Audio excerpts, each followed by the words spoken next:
Good morning. We'll start the show in just a couple minutes. I'm the Grow Boss. This is Cannabis Hotline, where we go over everything you need to know to grow cannabis. The truth, not the marketing and stuff like that. All right, so my mic's on, my video's on. I'm going to smoke a bowl. We're going to get this show started in just a minute.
All right, my mic's on, the music's off. It almost looks like I'm coordinated. If you've been watching the show, you know I seem to be mic handicapped.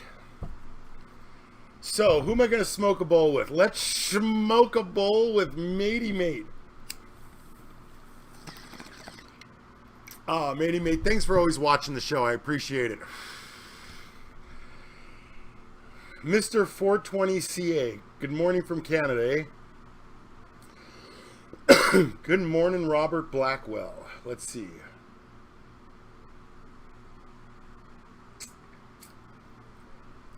Huge difference in production from your first show. Thank you so much. I appreciate that. And I remembered what I was missing on the front of my desk here, and that was some used equipment. Bah! So much to do. If you have questions about cannabis, the show starts in just a couple minutes. This is the pre-show where we all get high and you tell me where you're watching from. Yeah, right. Look at the shop, man. Look at my shop. It is looking sweet. And listen, I think I'm going to end up moving that counter from the front there. I think I'm going to end up moving it back into the... Listen, I made a video about me redoing the store. And while I do try to keep the show about cannabis, you know, there is some interesting stuff in the business world as well. You know, you look around. I got, you know, in here in Las Vegas, I was showing you guys this picture yesterday. Oh, and I got the show's starting, but I got a little bit of news I got to go over, and a couple of things. We were talking yesterday about how all these stores are open up, all these shops are open up right here down that Las Vegas strip line that I drew here. It turns out there's like, I haven't even keeping track, but somebody told me yesterday there's probably 10 facilities growing dope down this line, and then another half dozen in the southwest corner, like where's my mouse? Oh,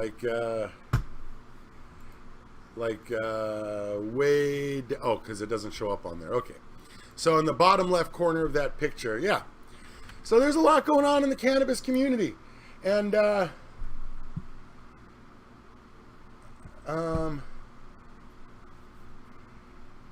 morning everyone.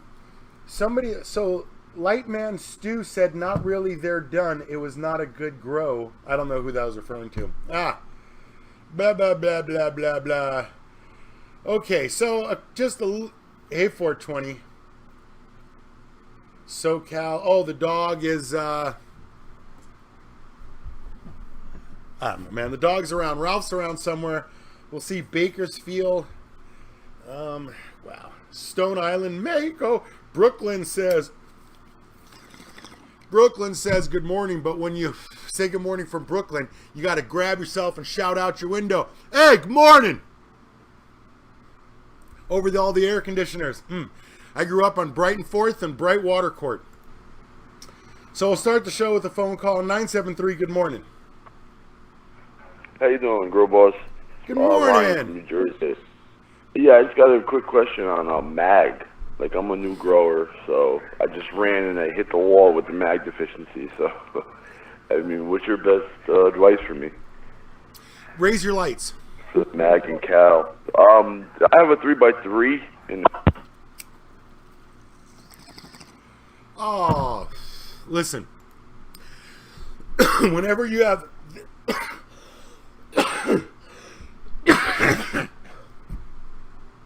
Woo! Whenever you start showing purpling in the cupping and the purpling of the petioles and the dark green of the leaves, it's generally too much light. It shows itself as not enough mag, but you can either raise the light, or in your case, caller, because you have a limited ceiling height because of a tent, a 3x3 tent, you're going to decrease the light. It's a tough thing to balance, the amount of light versus the amount of mag. So generally the first thing is that you got too much mag. Because if you're not calling me with a bug problem or a curling problem or overwatering problem or a chicken claw problem, generally, your light's going to be too close. That's the first thing whenever I hear mag. Okay. Ocean View in 9th. Man. I remember the secret code. Remember the secret code? Like, my grandparents, we would drop my aunt off, and she'd go up 17 floors, and we'd park down the block, and we'd wait for her to turn her kitchen light on.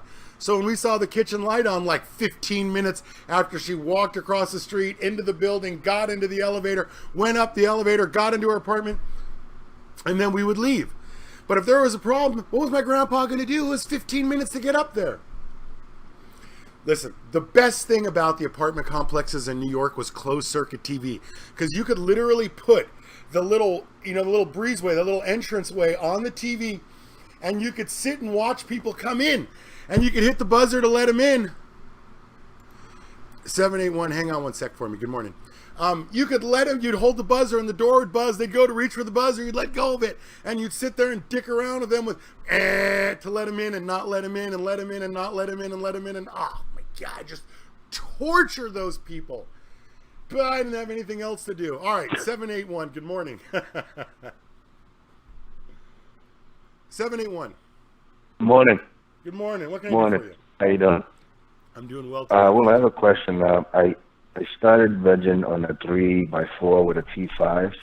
I think it's like a Model 46, FLP 46. 4'6" bulb. A 4'6" bulb. So you're in a 3x4 with a 4'6" bulb T5. Check.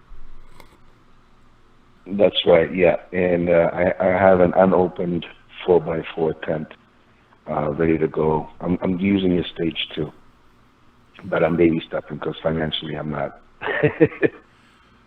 You said something about stage 2. I didn't hear that. Say that again. Yeah, I've been following you since the get-go. You're it. Yeah. So I'm doing the 210 thing. Okay, you're doing a 2 light rotation. Okay. Right. Wait for this. Okay, hold on. I have the tent only though, no lights. I'm calling you to see what do you think I should do, because I'm scared. I don't think I want to do LEDs. Well, first off, don't be scared because you're on the phone with the grow boss. So you don't even have to. Listen, you've got a 3. You said you had a 4'6" bulb, right? Right. That's what I'm using for vegging on a 3x4. Yeah. You got a 300 watt veg. You're gonna do you got a 4x4 tent, which is 600 watt max. Buy yourself a 600 watt dimmable. Literally, you could come down to the store. I got a 600 watt Nanolux. Like, I don't even think they were used, but I didn't buy them new. So I've got a 600 watt digital dimmable Nanolux you can have for $100 with a 600 watt Hortilux bulb slightly used, $130. Need a hood? I've got this used hood right there. Oh, dude, somebody just sold me back a 600 watt setup. Yeah. That's what you want. You'll dim it down to 400 at the start of veg, and then you'll go up to 600 halfway through. Yeah. Beautiful. All right. Hey, listen, thank you for everything, your patience. I'm following you. Listen, I totally appreciate the phone call. Thank you. All right. Listen, I'll tell you today what I always tell you guys. The equipment will get you every time if you're not doing it right. When a pound of cannabis should cost you $2.50 to grow and you're complaining about electric bill, you're not doing something right. You're venting your house AC. You don't have CO2 where you should have CO2. You've got too much light, and I know everybody screams at me, oh, you can't have too much light. But I'm telling you, the statistical probability of you failing is going to be from too much light, too much water, and too many nutrients. It's always the same thing. 951, good morning. Hey, Girl Boss. I just got a quick question. I just transitioned into flower, and I'm in about week 3, but ever since I transitioned, my bottom leaves have started to yellow a little bit and die out. Not a whole lot, but leaves here and there, and they continue to die. Right. I've been reading your book, and I think it's the elephant foot root, I think is what you call it. Yes, and sir. I just want to see if maybe there's a way for me to prevent it for my next run. Oh, yeah. Oh, yeah, there's a way. So you tell me, what causes elephant root? According to your book, it's from having the base of the roots saturated in water for too long, I believe, and then the roots cut back. But, I mean, it just seems like I didn't feel like I was overwatering, but apparently I was. And I just want to see what kind of tips you have for me to prevent it for my next run.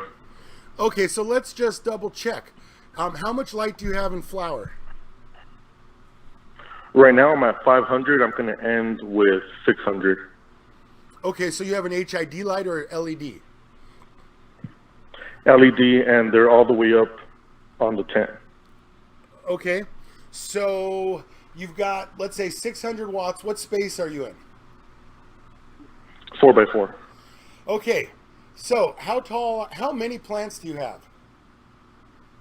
Right now I have 7 plants. What size bucket? As far as how tall they are, they're in a 3-gallon cloth pot. Okay, how tall are they?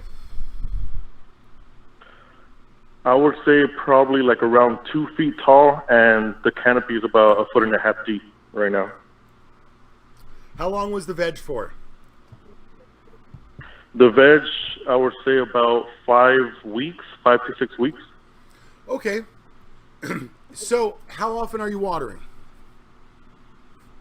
I'm watering right now about every 3 days, and that's when the pot gets light, when I feel it.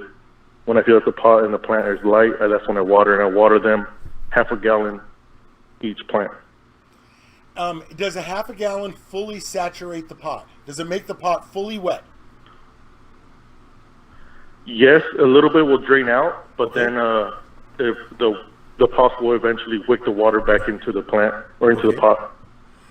Okay. What did you start the plant in?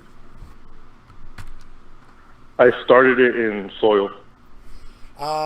Did you, when you got the clone, did it come in like a little marshmallow brownie? The start is squishy. Did it come in a Grodan? What did it come in as a clone? It came in the Root Riot plugs. Okay. Yeah. Listen, I'm going to tell you all of the things that you've said.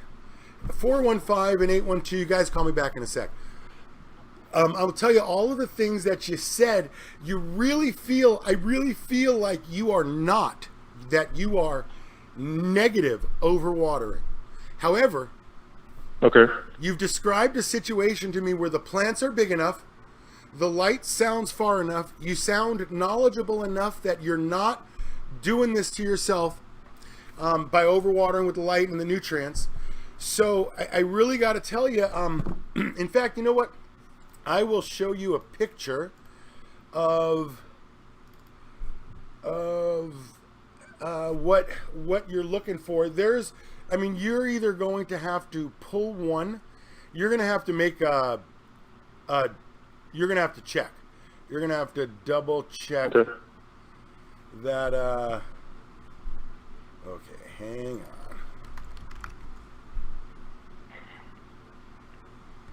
Okay.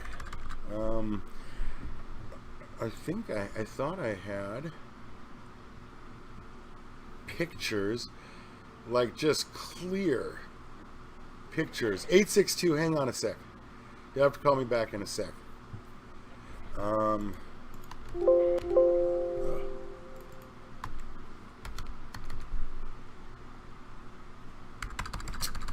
I thought I had.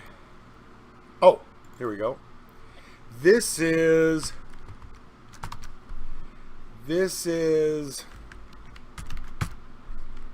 Hang on a sec. Okay. When you pull plants up from, it'll show up on your screen in a sec, but when you pull plants up that have been overwatered, like this is the story I tell you guys of that company, of that facility that flew me out to California. Here are these guys growing. They had a room full of. They had a grow full of problems. I mean, there were so many plants packed in this space. I mean, there's mold on these things. Look how tiny they are. Whoops. Okay, so all right. I want to show you. I have a picture specifically. Oh, here we go. Okay, so this picture here. You can see they're small hoods. You can see how close the plants are getting. They're 5 weeks deep. You can see how stretchy they are, and they can't figure out why. When you look below that perfectly created trellis that they made, it was all legs. You can see this was, right here in the back corner. This is my favorite part. Right back here is this green light. They had a green bulb in like a $20 light that they would turn on, that they would run at night. And they're wondering why they're 5 weeks deep with no bud. And they're wondering why it's yellowing from the bottom up and dying. And that's because when you overwater, you get roots like this. Look how big those plants are. And when I pull them out, they literally came out with like, you could pinch them, bink, and pull them out. Now, all I could possibly do in this situation was I went in, I increased the hood size to as big as possible, and I put them on tables, and now notice how far away they are. Now notice how tight the canopy is. And here's another picture. So,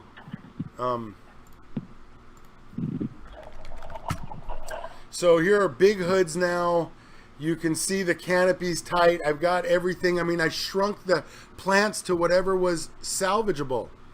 So this is as good as sort of, you know what I mean, like you're going to get. So you're going to have to make that distinction at some point.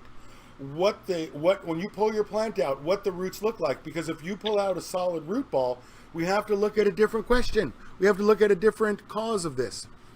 So that's as far. Listen, that was a really good call. I totally appreciate it. Thank you. 862. Good morning. How you doing, girl boss? Hey. It's Ryan from Jersey. Remember I got disconnected? I was talking about the mag issue. Oh, okay. Yeah. Yeah. The space is 3x4. I'm running CFLs, 500 watts, soil medium. They were growing fine, and then all of a sudden they started yellowing and. Okay, that's it. I got the answer for you. Listen. You have CFLs. Yeah. That's the end of it for you. Yeah. Here's how it works. So when you're, and I know it's always brutal when I put this in my messages, and like literally, I was having this same thing with a guy who's got a bunch of CFLs on the same thing on YouTube. You can see on one of the videos the chain. And I'll tell you, all right, listen, thanks for the call. I'll tell you what I tell everybody. Cannabis grows 35 watts a week in media. It grows 50 watts a week in hydro. If you've got a 125 watt light, what are you going to do after 3 weeks? You're out of light. So if you've got a CFL, and let's be clear, a 100 watt let's say, the HID bulbs, the real bulbs, the HID bulbs. In fact, hang on one sec.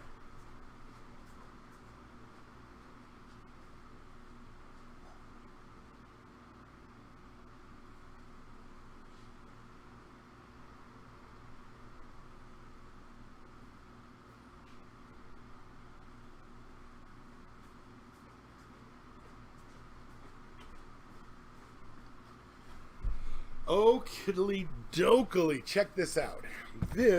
I also need you to think about this in terms of like 4-cylinder, 6-cylinder, 8-cylinder in terms of power. A CFL, like you see in this hood, or like the ones that I light up my store with. I'm totally serious when I say I light up my store with.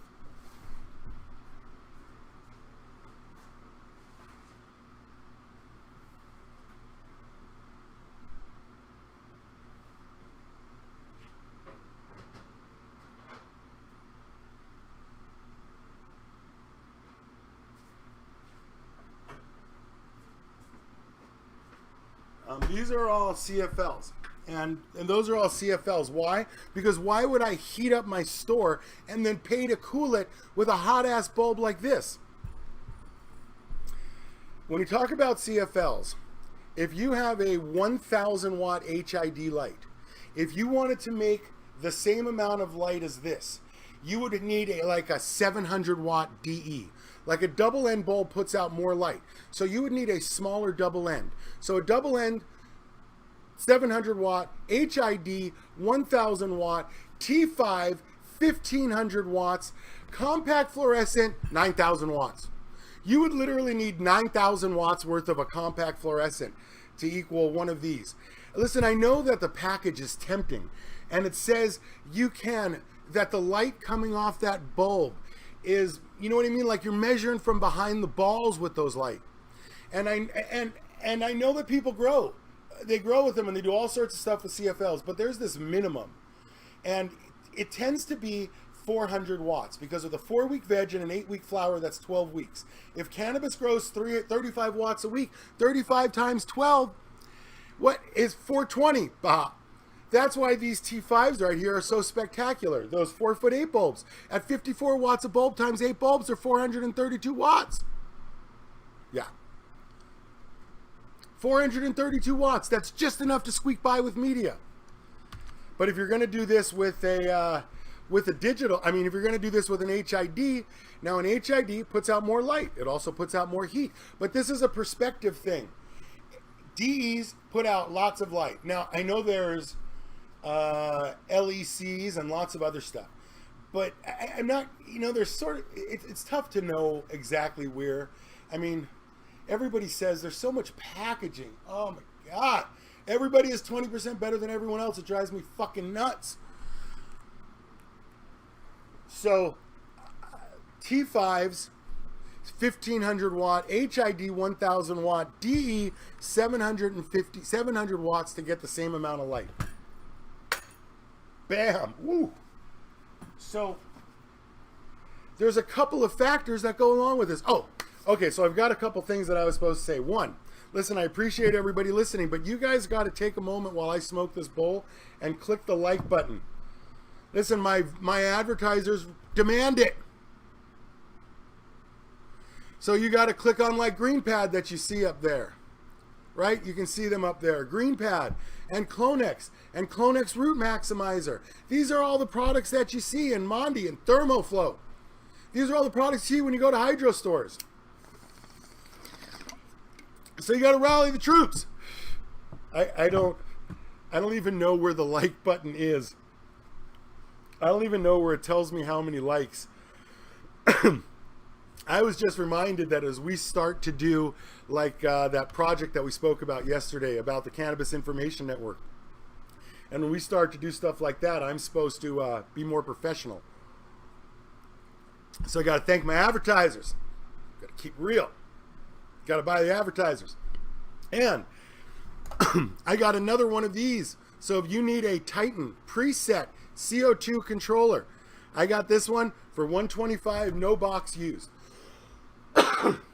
Now remember, the controllers, they're basically two things.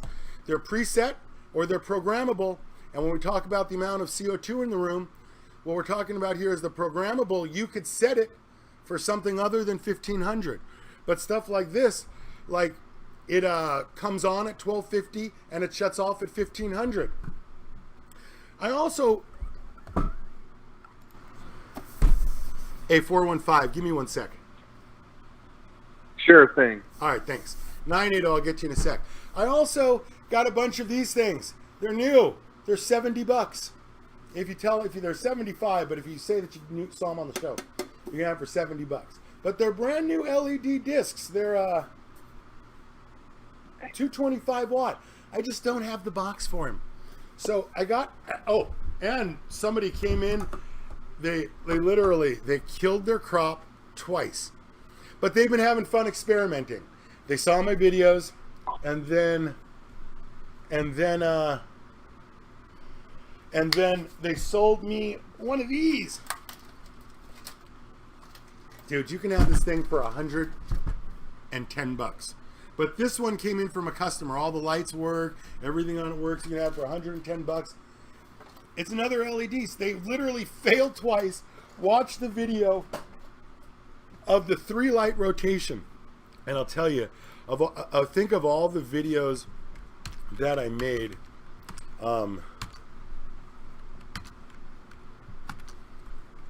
Of all the videos that I made, let's see. The 1, 2, 3-light rotation is always the one. Oh, I got a caller on. Hey, listen, give me 1 sec, caller, all right? Okay. Sure. So this is I just posted a 1, 2, 3-light rotation.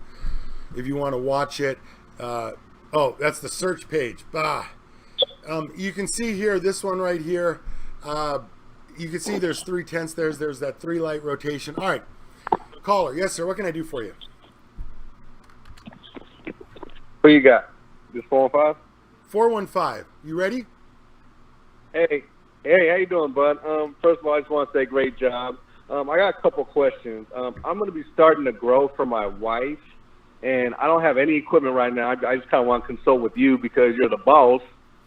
And a couple things. One, when everything's kind of said and done, I want about maybe like a 4-foot plan. That's after flower and everything's kind of said and done. So, I don't want nothing humongous. I was thinking about probably like 6 plants. And like I said, I've been listening to you, so she only needs about a pound. She don't need any more. I work with a 1-light rotation and like a 4x4, so I'm good with that. So I want to know how I can get to kind of that type of, plant size. And also, I know you're talking about, kind of start off slow with your first grow, which is what kind of I want to do. I don't want my first car, like you said, to be a Ferrari. I want to be a Pinto so I could fuck it up. Perfect. So I was thinking about your T5 things. Yeah, so I was thinking about your T5 light, just like you said, start off slow. And I just want to know, since it's 600, should I start off with the 400-watt veg and then just kind of flip it to the next light, and then maybe when it's about to finish, flip it up to the next set of lights, or how should I kind of do that? Okay, so two things. The first one is you said something I've never heard anybody say before. I want a 4-foot plant. Usually people tell me I got 10 plants or lots of things, but I've never heard anybody describe their plant. So let's take a step back. She wants a pound. How often? Like I said, I only do a one light. I mean, this is just for her. So, I mean, she smokes more than a pound in 3 months. I mean, I don't know. She's just got metal lungs. I don't know, but, Right.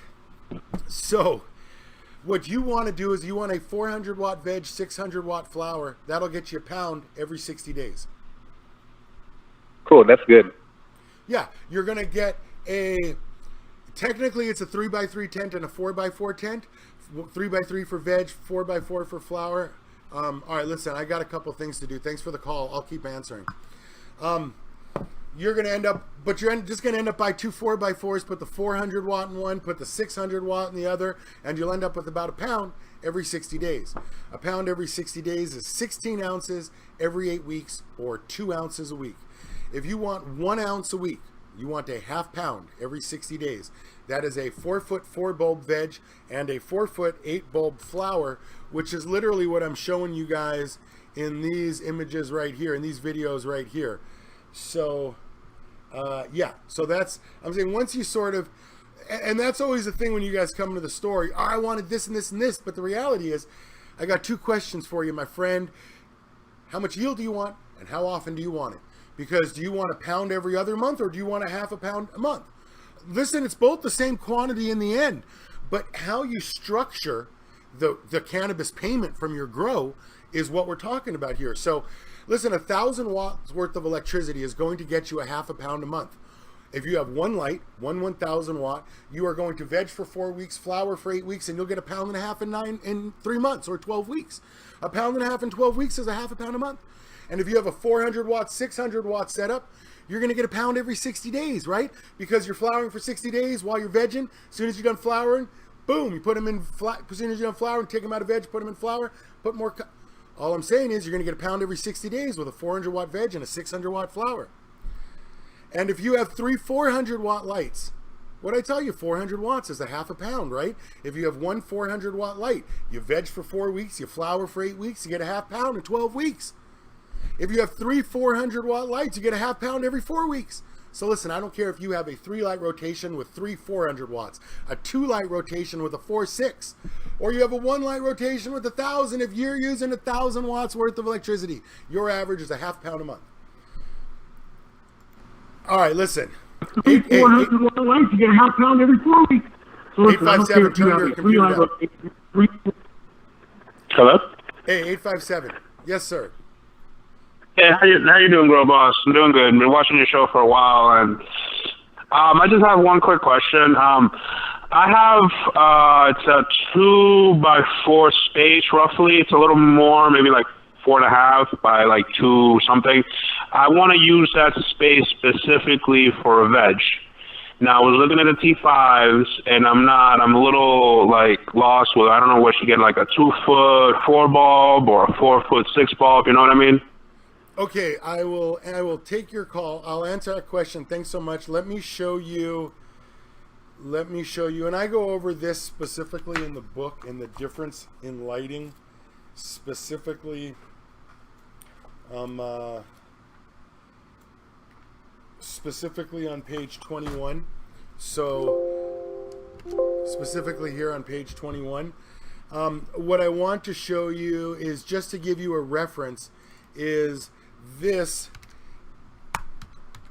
is how much a 6 bulb can grow. There are 2 4-foot 6 bulbs in this picture.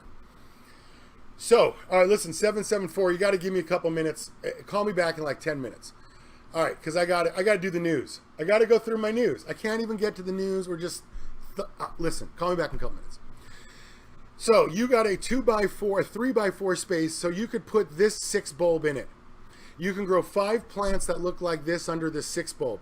This is 4 weeks old. So, this is about as much veg as you can do with a 4-foot 6 bulb. Now, the problem with the 2 bulb, and the 2 bulb is,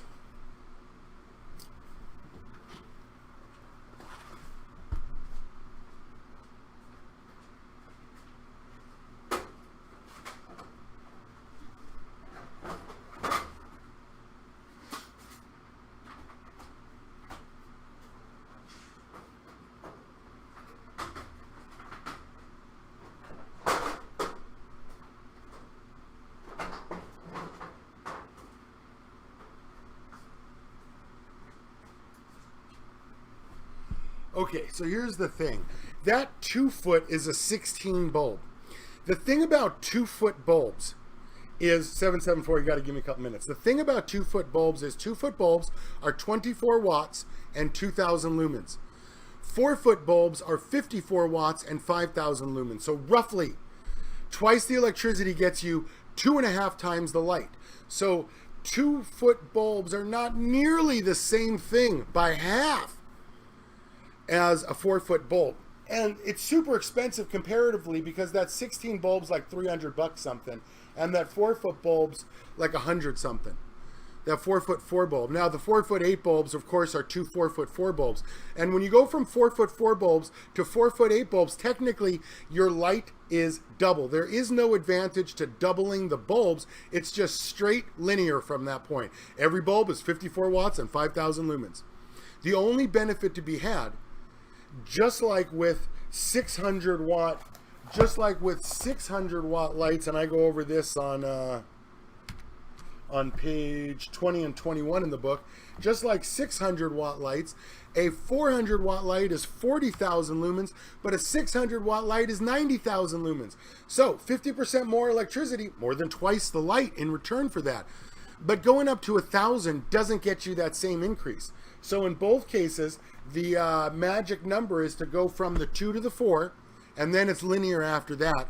And you go from a 4 to a 600 minimum in terms of the max efficiency. And you always hear people say 600 watt bulbs are the most efficient on the market, and that's why. Okay, now listen, I didn't hear back from, I got a couple things that I want to go over. Okay, so last week I had made fun of a caller. Made fun of a guy who sent me an email who had a dink little plant with his big happy face in the picture. Grow Boss, you can use my plants as an example. And the new kinder, gentler Grow Boss sent him an email that said, "Thanks so much, I appreciate the offer, and thanks so much for watching the videos. But, yeah, but I won't be using your plants for any kind of a testimonial because they're awful. But thanks so much for watching the video." See how I snuck that no thank you in between 2 thank yous? That's a kinder, gentler Grow Boss. That's as good as it's ever going to get, probably. So I just wanted to take a step back, and you sent me an email and you had said that you wanted to, you're going to keep sending me emails and that you're going to keep me posted because you're going to prove me wrong. Okay, good for you. But I want you to send me those 2 emails back. I want you to call on the show. I want the emails. I want to be able to track your progress because, like, literally, I've got this, the Barnes is back. I mean, there's this one guy who I assume is a guy. He's on Grow Diaries. He chats up on live chat on my show. I got Barnes is back. Hey, 774, you'll have to call me back. So I've been tracking a few people, even though I could just pull it from Grow Diaries. There's a couple guys that I like this guy's just fucking killing it. This guy's just, oh no, this is, let's see. Nope, hang on a sec, I just gotta adjust the picture. This guy's just fucking killing it. So, I mean, look at that. This was the guy who started off with 774, no. This was the guy who started off, we went over with 6 plants, right? We turned it into a more full garden just by adding 3 more down the middle. Then he started flowering, and it looked like, let's see, maybe like this. I can't see. Nope, that was something else. Then it looked like, well, anyway, I'll just open up this one. Okay, then now it looks like this is the last one. Okay. I mean, you gotta have a top in every hole, man. If you want to get that weight, you gotta get a bud. You gotta get a bud in pretty much every square. So, the guy who said he was going to prove me wrong. Listen, I'd love to hear the story, man.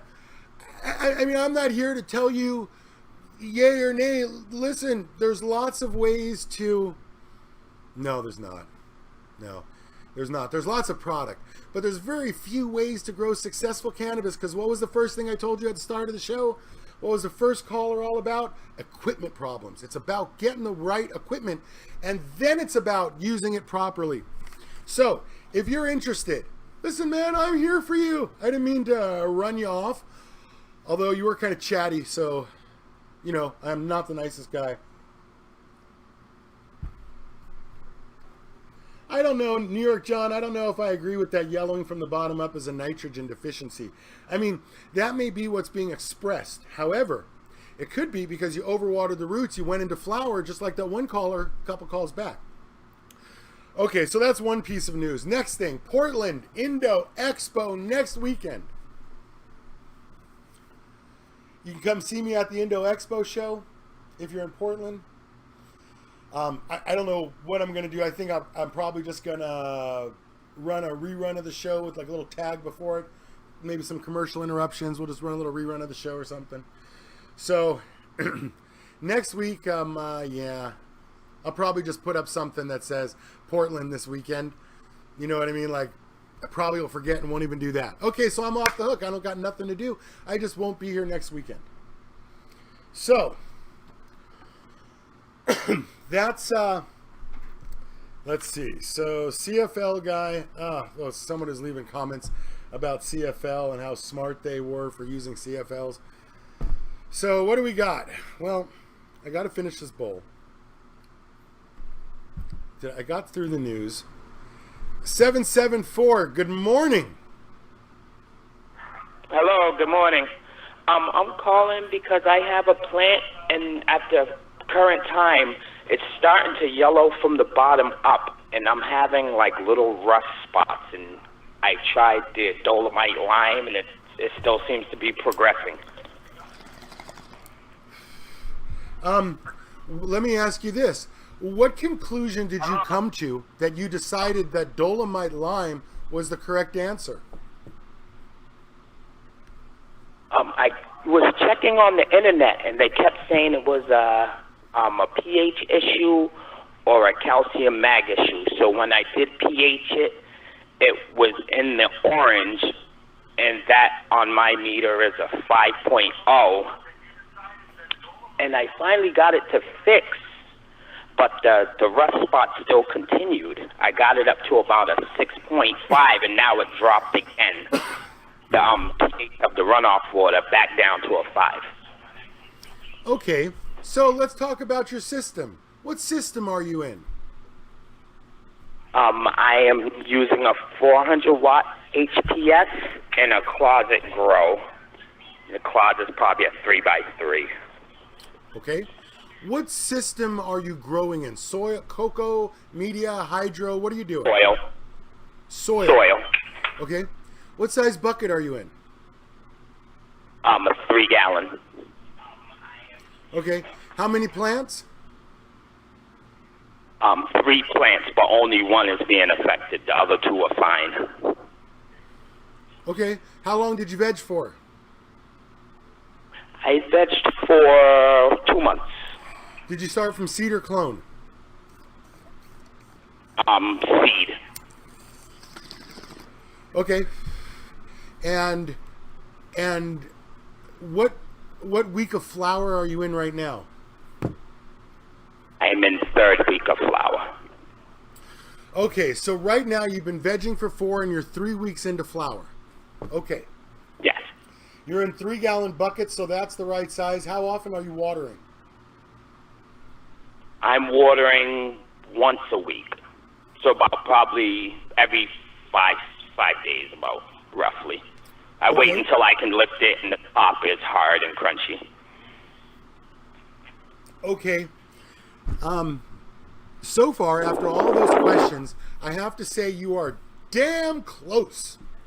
So, you had me at all the way up until you said hard and crunchy. So, I have 2 trains of thought at the moment. One is, if you let your media dry out too far, to the point where you pour water in and it finds the quickest path out and runs out, and you lose that hydrostatic tension in the media, your roots will be dehydrated and they will have died and they will not be able to absorb nutrients.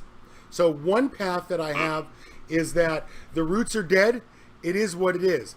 The second path I have is too many nutrients or not enough nutrients, or not enough of the correct nutrients, right? So let's look at 2 things here. One, how big are your plants? Right now I'll say it's standing at a good 3 feet. How do you feel about your plants? Does the canopy look good and healthy, nice and green? Do you have a solid canopy? The top of the canopy is solid. The bottom of it's beat to shit. Like, I got leaves falling off at the bottom, probably at a rate of 6 or 7 leaves a day. Fan leaves at that. Woo! Yeah. Okay, so let's talk about your nutrients now. How many ppm are you at? That part I don't understand. I'm not at that. This is only my second grow, so I don't know what ppm means. Okay. But as far as my newts, I'm using Roots Organics HPK. NPK? I'm using that. Roots Organic. HPK. HPK? Okay. Roots Organic HPK. Okay. Go on. Oh, I think I know what you're talking about. I actually think I have it in the store. Yeah. I didn't even realize that said HPK. Okay, so here's Roots Organic HPK. Keep going. Tell me what nutrients you're using. Hello? Hey. Check. I got my mic. Hey. Oh. 774. Yeah, I'm sorry. I'm using Roots Organic HPK. Okay, I got it pulled up here on the screen. So, but that's not a nutrient. This is a 054 liquid bloom booster. You still need a nutrient. So, let's talk one. For the nutrient? Yes, go on. I'm using the Schultz Cactus Plus 277. Dude, say that one more time. Schultz is the name brand. Oh, okay. It's the Cactus Plus micronutrients. Okay, so Schultz. And it's a 77 for the MPK. Okay. I'm going to tell you something about nitrogen, and I'm going to stop the rotation of the Earth with this news. Pump the brakes. Okay. Oh. The thing about garden nitrogen, when you use Miracle Grow or you use garden nutrients, one of the things that they have is they have like an N2, where we have like an NPK. To some extent, you can also, and why I always say the ions are all the same, that if you think that NH3 versus NH4 versus ammoniacal versus urical versus urea or if you think all that matters, I tell you guys it's all the same. But the reality is, garden nitrogen, the shit that makes your lawn bright green, also does other stuff to the plants because there's so much nitrogen. It softens the plants, the tips fall over, they tend to get purple, they're so soft, you can't clone them because they just fall over. So there's penalties to that, to this. So let me first say that for $11, you could buy a $20 bottle of HydroStore nutrients. $17, I'm sure, you could buy Fox Farm 1 part. And now you know you have a nutrient, even though it's the same as the other nutrients, at least it's specifically designed. So you've got something here that says cactus. You don't know ppm. Yeah. You've got a nutrient that's outside the ballpark. So you've got a 400 watt light. You've got this nutrient here.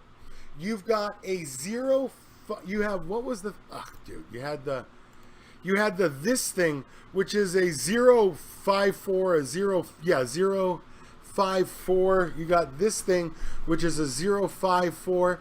You have no idea what you're adding. So let me assure you, with 100% accuracy, that there is no, and this is why I tell you guys, it is never nutrient lockout. It is never pH lockout.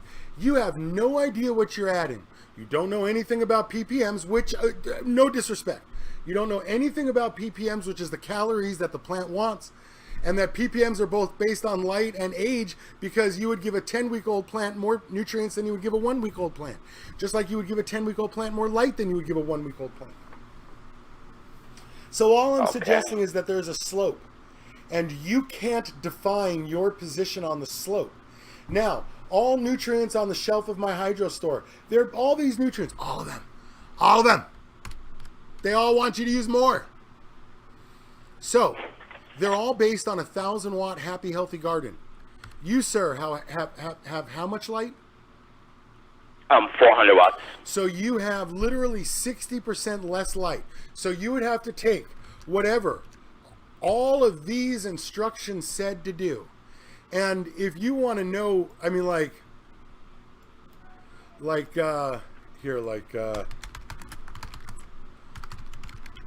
so here's, I put this whole series together. The truth about this series of videos is called The Truth About Nutrients. And in it, we're going to go over how to mix and use nutrients. Yes. But we're also going to go over how to think about them. And like every hydro store I go to just has when it this, pops up, or go to everyhydrostore.com. It's coming. And now, let's go over some nutrient basics. You know what I mean? I was in Texas. I mean, you just look at this, and there are all rows these of bottles them on the shelves of hydro stores. Just look at all that shit. It's like the candy aisle at a gas station. This guy was just the nicest guy. And those bottles are beautiful, right? Those they use in this bottle are the same as the micros. Who's got all that stuff. And then this guy who's got all that stuff. Dude, I just love these stores in Texas. All I'm saying is that the minerals are all the same. That doesn't mean they all come in the same form. So I would just like to point out that you should buy a regular bottle of nutrients. You should definitely get a ppm meter. You should, you know what I mean, for the sake of doing this, you should definitely get a clue. I mean, no disrespect intended, but I'm going to tell you that the answer to think that you've run short on something when you've got a 054 and a 277, which gives you a 21211, which is 14, you've got an NPK rating of 25. You've got an NPK rating of 25. Fox Farm is a 644. That's an NPK rating of 14. You're at almost twice that. And you have no idea. And I don't even think Schultz Cactus Mix has a feed schedule for cannabis. No, that's something else that I found on the internet too. They said if you're in a crunch and you don't know what to do, use the cactus feed because that's the safest thing to do. That's why I went and bought this. Crunch? This is a 12-week process. What? Like, dude, I'm a paramedic nurse. I'm trying to imagine what emergency you would what crunch would you possibly have? It's 11 p.m. and you can't wait until tomorrow. Your plants must be fed right now or they will starve.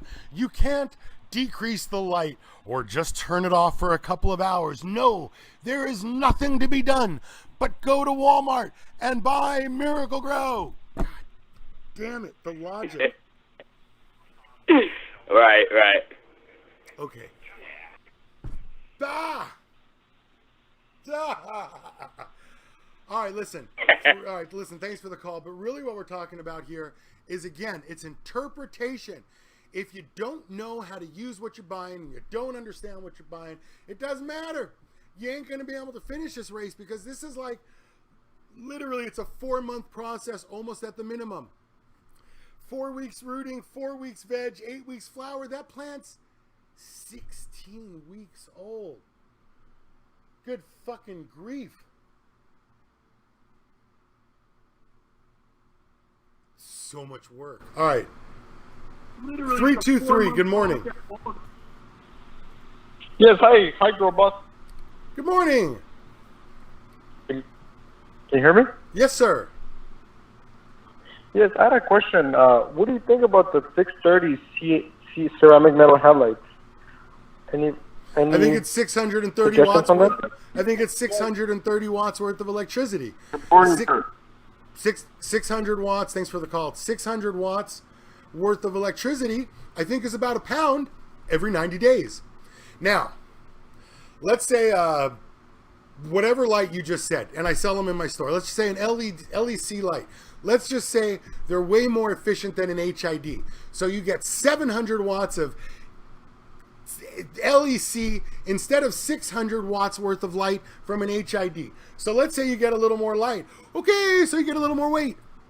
You ain't gonna grow a bud no one's ever seen before until you can tell me what light grew that bud. Can you tell me who grew that bud? Can you tell me what part of town this bud came from? I'm sorry. I meant, can you tell me what nutrients they used? Can you tell me if it was grown in soil or media or hydro? Tell me about this bud. Can you guess its weight? Listen, you don't know dick about this bud. Why? Because, say it with me, all bud is the same, and that's the name of this game.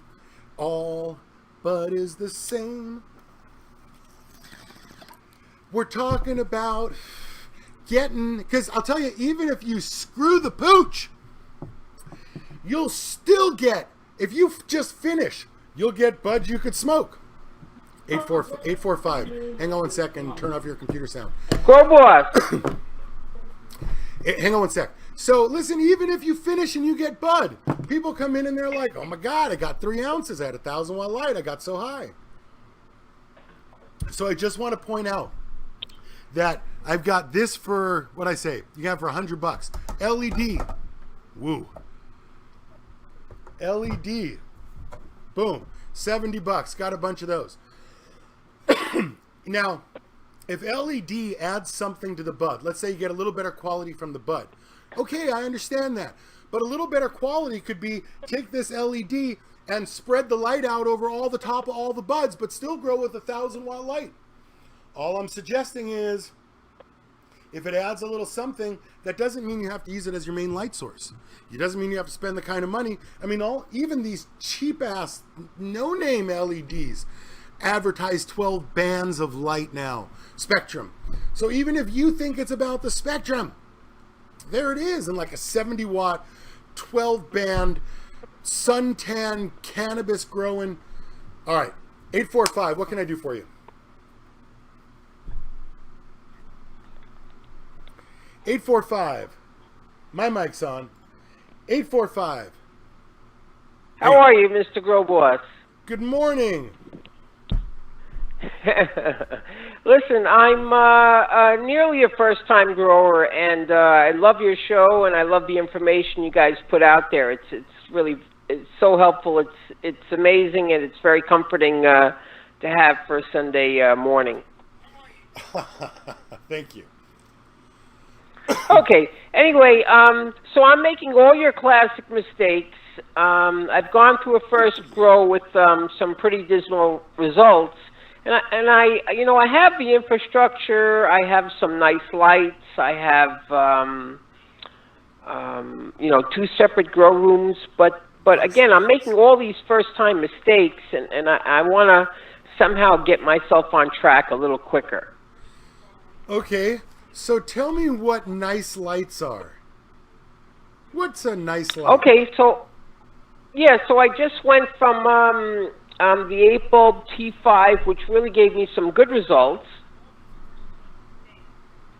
and I just upgraded to a 600-watt, MH and HPS, and I have a secondary system for flowering with a 1,000-watt HPS. So, you got a 600-watt veg, 1,000-watt flower. We can just call it at that, right? Yes. Okay, what space is the 600-watt in? What space is the 1,000-watt in? Well, I have plenty of room, but it's let's see. The bigger room is 11 by 16, and the 600-watt is about 10 by 6. Okay, so you got a 4x4 space cordoned off for the 600-watt. You got a 5x5 space cordoned off for the 1,000-watt. Boom. Yes. You should expect about 1.5 pounds every 60 days. What's the question? I would love that. I bet. If I didn't just have all these classic mistakes. I mean, I hear you talk about them every day, and I'm making all of them. It's tough to avoid. It's tough to avoid. Listen, I'm gonna just like reach into my pocket, and I'm gonna offer you like just an excuse card, my friend. Here is a pass. I give you complete forgiveness on making all the casual mistakes and the usual mistakes. Listen, if you follow the manufacturer's instructions, you're gonna kill your shit.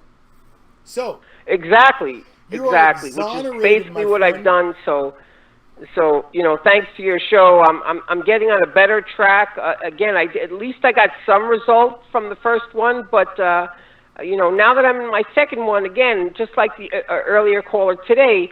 This yellowing leaves, and how do I perceive that? Am I underfeeding them now? I'm trying to, get away from the overwatering like I did, again, all the classic mistakes. So I'm trying to auto-correct, hopefully, like in a car crash, I'm trying to not overcorrect now. So maybe now I'm underfeeding my plants. I doubt it. Okay, well that's good to know. I doubt it. I like to hear that. You got a 400-watt light. You got a 400-watt light, a 600-watt flower. You can literally show the plant the bottle of nutrients, and that's enough. You know what I mean? You could just wag the bottle at the plant. Right. Okay. So, I'm feeding right now at about a 300 and something ppm with 100 ppm tap water, well water. Great. So far, what was the question so far? Wait. Let me try to sum this up. I think I know what the question is. The question is, how do I avoid all the problems so I have a really great grow, right? Yes. Okay. Yeah, listen, we all have that same thing. I totally appreciate the call. Thanks so much. Listen, we're all in that same position. How do you avoid all the problems? Good grief. That's really the thing, isn't it? Because you're only going to grow this. Smells good, looks good, smokes good. Bong should probably be cleaned.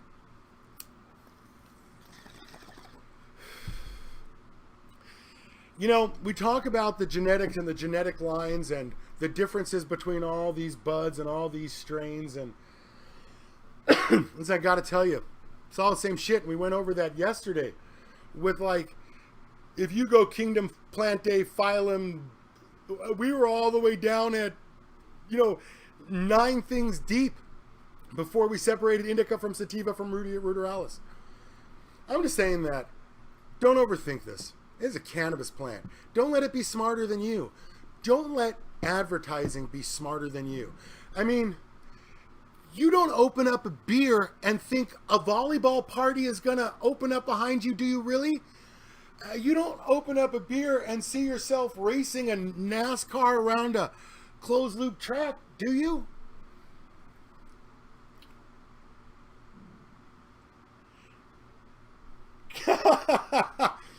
Listen, growing cannabis is a thankless 24/7 job that pays $10 an hour when you're done. That's if you did it right.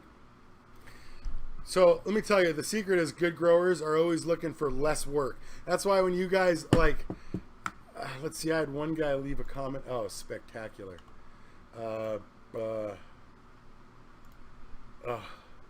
Dude, the CFL guys just kill me.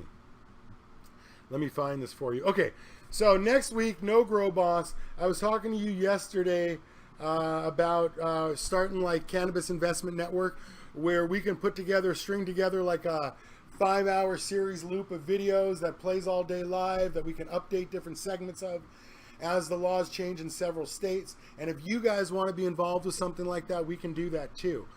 I'm not going to be in here next weekend because I'm going to be at the Indo Expo. I showed you guys before what my booth was going to look like, and the books and the bags and the stuff I was going to take. I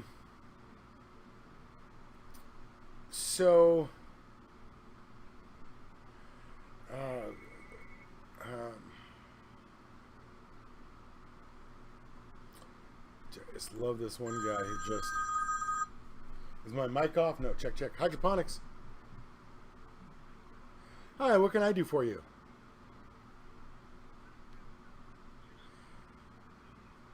Okay, first off, I don't really get involved in aquaponics here because we grow cannabis. And aquaponics, you don't put $2,000 cannabis with aquaponics. Second, do you watch me on the webcast? Oh, okay. There you go. So if you'd like to come into the store, I'm happy to not talk to you about aquaponics.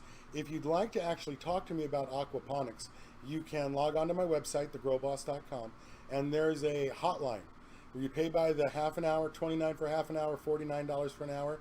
So if you don't want to come in the store, you can call and speak to me directly, where I make less fun of you for doing aquaponics and convince you not to do it. See what I'm saying? Yeah, there is my thoughts. No, I understand. So listen, I'm doing a live webcast right now, so I appreciate the call. But I don't do questions like this on the phone, all right? Thanks so much. All right. Listen, I'll tell you exactly who comes to my store that wants to do aquaponics.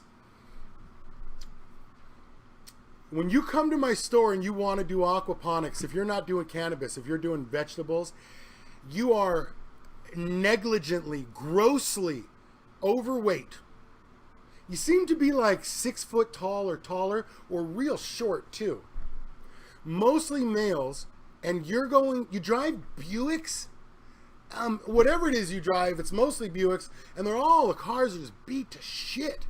You always know it's aquaponics because they're so big and tall with beat vehicles, and they pull way over the parking stop too, like they run their tire into it. And so, listen, I tell them the same thing. Listen, my store's here, but don't ask me any questions about aquaponics. 1, we do cannabis. 2, nobody spends $1,000 to grow vegetables, so let me know what you need. Oh, okay. So what do you think about aquaponics?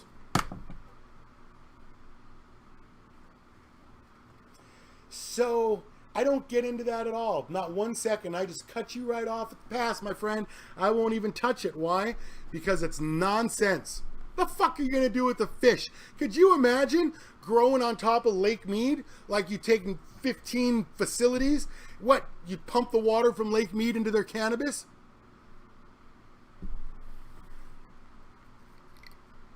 I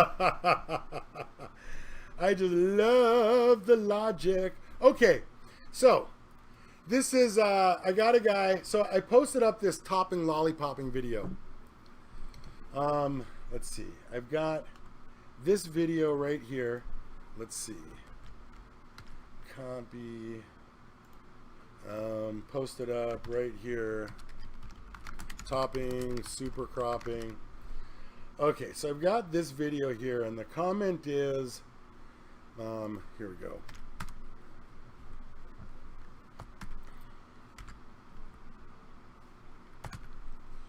So I got this video up, and so here's the guy. So this is the trellis part, but I show you guys how to make a trellis. So this guy's super sweet observation to me. He says, I know it's risky, but how about taking the whole plant out of the pot and planting it deeper? I mean, if you plant it deeper, 1, you're going to go into flower where the root's going to go. 2, you're going to have a taller plant, so a taller pot. So even if you push the plant down, the plant, I mean, physically, the plant is at the bottom of the bucket now. If I took it out of this bucket, put it at the bottom of another bucket, all I would have done is raise the top of the bucket. And so why are we even transplanting into something bigger here? The problem isn't that. So my observation in terms of the comment for this is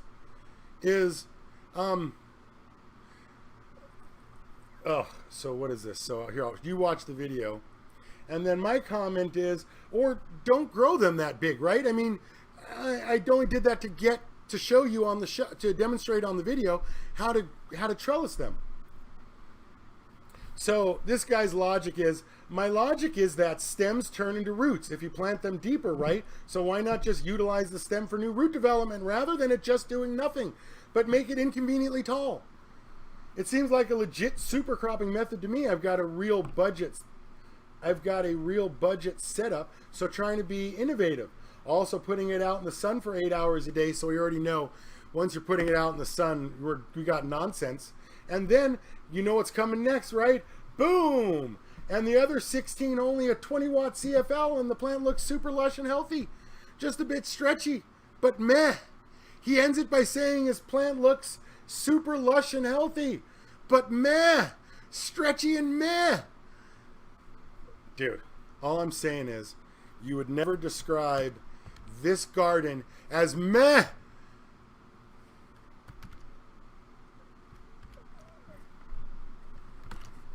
All I'm saying is, like, when you qualify your judging ability as, I'm doing meh, meh.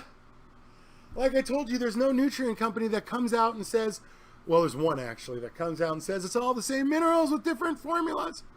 We're just meh. We do the same for less. So, my observation is maybe it's a legit method when using tiny, nonsense CFL lights. But finding a solution that requires more work for a real grower with real lights is never a solution. Dude, growing hemp is too much fucking work already. Why? Because real growers are looking for something more than, hey, I'm doing, meh. Grow Boss, you're quite a rude cunt. Huh. Rude? Yes, you know what I mean? Non-friendly, arrogant, cocky, super smart, dick, rude? Sure. But this guy, the first person ever called me a cunt. So I wish him the best of luck. Anyway, I also invited him to call in. You can call in too. I'm the Grow Boss. This is Cannabis Hotline. We've got another hour to go before I open up the hydro store. So this is my gig. I do this hydro store thing. I show you guys how to grow. Well, technically, I teach you guys how to use the equipment and not kill your shit for 12 weeks until you harvest. That's technically what I do. There are lots of videos out there. There are lots of people that can grow cannabis. But what I found is there's nobody explaining the equipment, the difference in the equipment to you. And what's the number one cause of failure? The grower. That's right. Right behind the grower. It's the wrong equipment. Don't have the right equipment. Gotta have the right equipment. And I'm not saying the right equipment is expensive equipment. I am saying that if you can't afford a couple $100 for the right equipment, this ain't the hobby for you. If you're out trying to save a buck, or you've got some midnight catastrophe where you have to go to Walmart and buy some Schultz Cactus Nutrients, motherfucker. How do you expect this to go? Listen, there's a trajectory. If you want to launch an intercontinental ballistic missile over your neighbors, you got to know which side they're on. It's a trajectory. If you want to, you know what I mean? It's a trajectory. It's a known trajectory that can be calculated. And if you can calculate the trajectory of your garden and the equipment that you're using, you stand a much better chance. And that's why I've been so impressed with you guys over the last few months. The terminology that you guys use when you call the show is like never before. We've taken the industry, you hear it in the callers, we've taken the industry to a new level of sophistication where everybody has this base level of standardized information of what to expect at what time and how often that they can then deviate from. But I was telling you earlier, listen, we had this discussion yesterday. They've been growing cannabis in Europe legally for 10 years, maybe longer. They don't have 900 strains.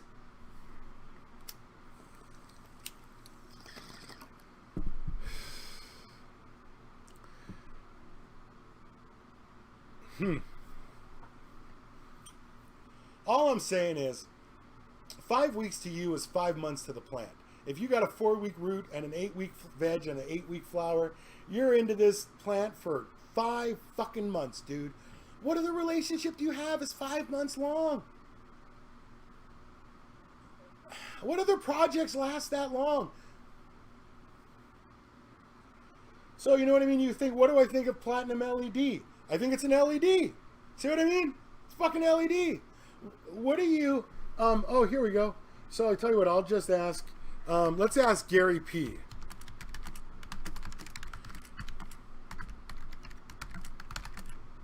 What do you think is different about platinum LEDs?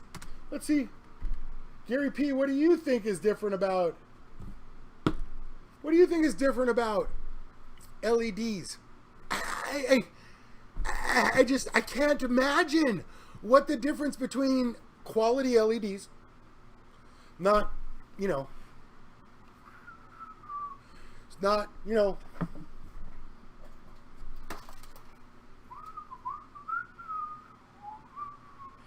what do you think the difference is? Think you're going to grow a new bud? Think you're going to grow up, think there's a bud named after it? Shit, if I was a manufacturer, I'd be advertising the Platinum LED bud line. Ever look at a bud and say, oh my God, that was grown with a Platinum LED. 857, good morning. Good morning. Hi. Hello. Yes, what can I do for you? Great. Thanks for answering my call. I have 2 plants. They're about 21 and 22 days apart. And I'm using a T5 light. And I was wondering if I'm giving them too much light.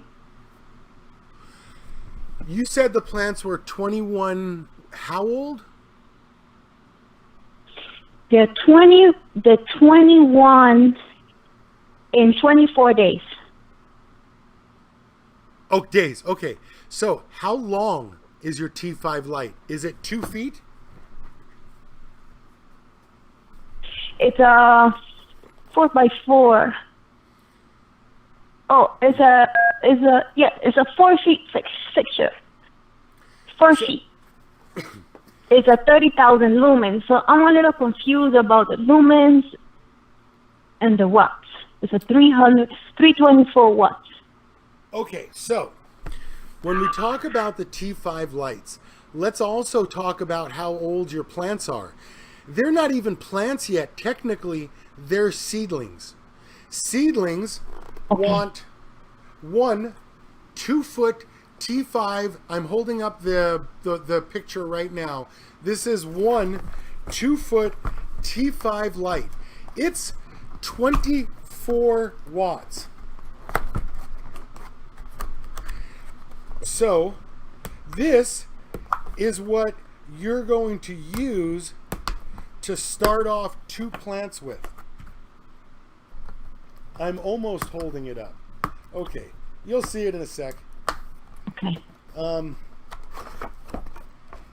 Listen, it's just little guy. It's just little guy. Just got the 1 bulb in there. Just little guy. You know what I mean? It's like $40. Wow. It's just a little guy like this. This is what you put right on top of the Mondi humidity dome. So you're literally going to...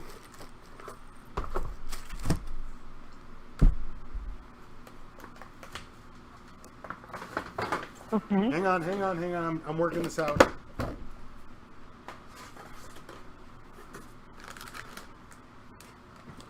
You are literally going to get the insert. You're going to get your Root Riot starter plugs. You're going to put them in a Mondi cut kit tray. You're going to put your seedlings in there. You're going to put the dome on it. Boom! Light goes right on it. This, I mean, you're going to be under here for weeks. You'll probably be under this light for 4 weeks. If you would like to see what these lights do, you can watch the Great Root Race. I started seeds in there. So, that's what you need for this.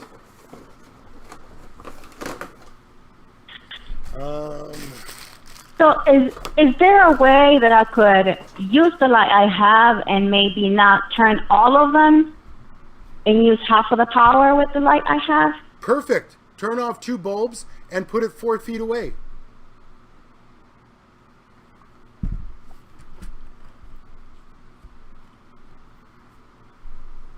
See what I mean? Turn off 2 bulbs and move the light a little further away. Yeah.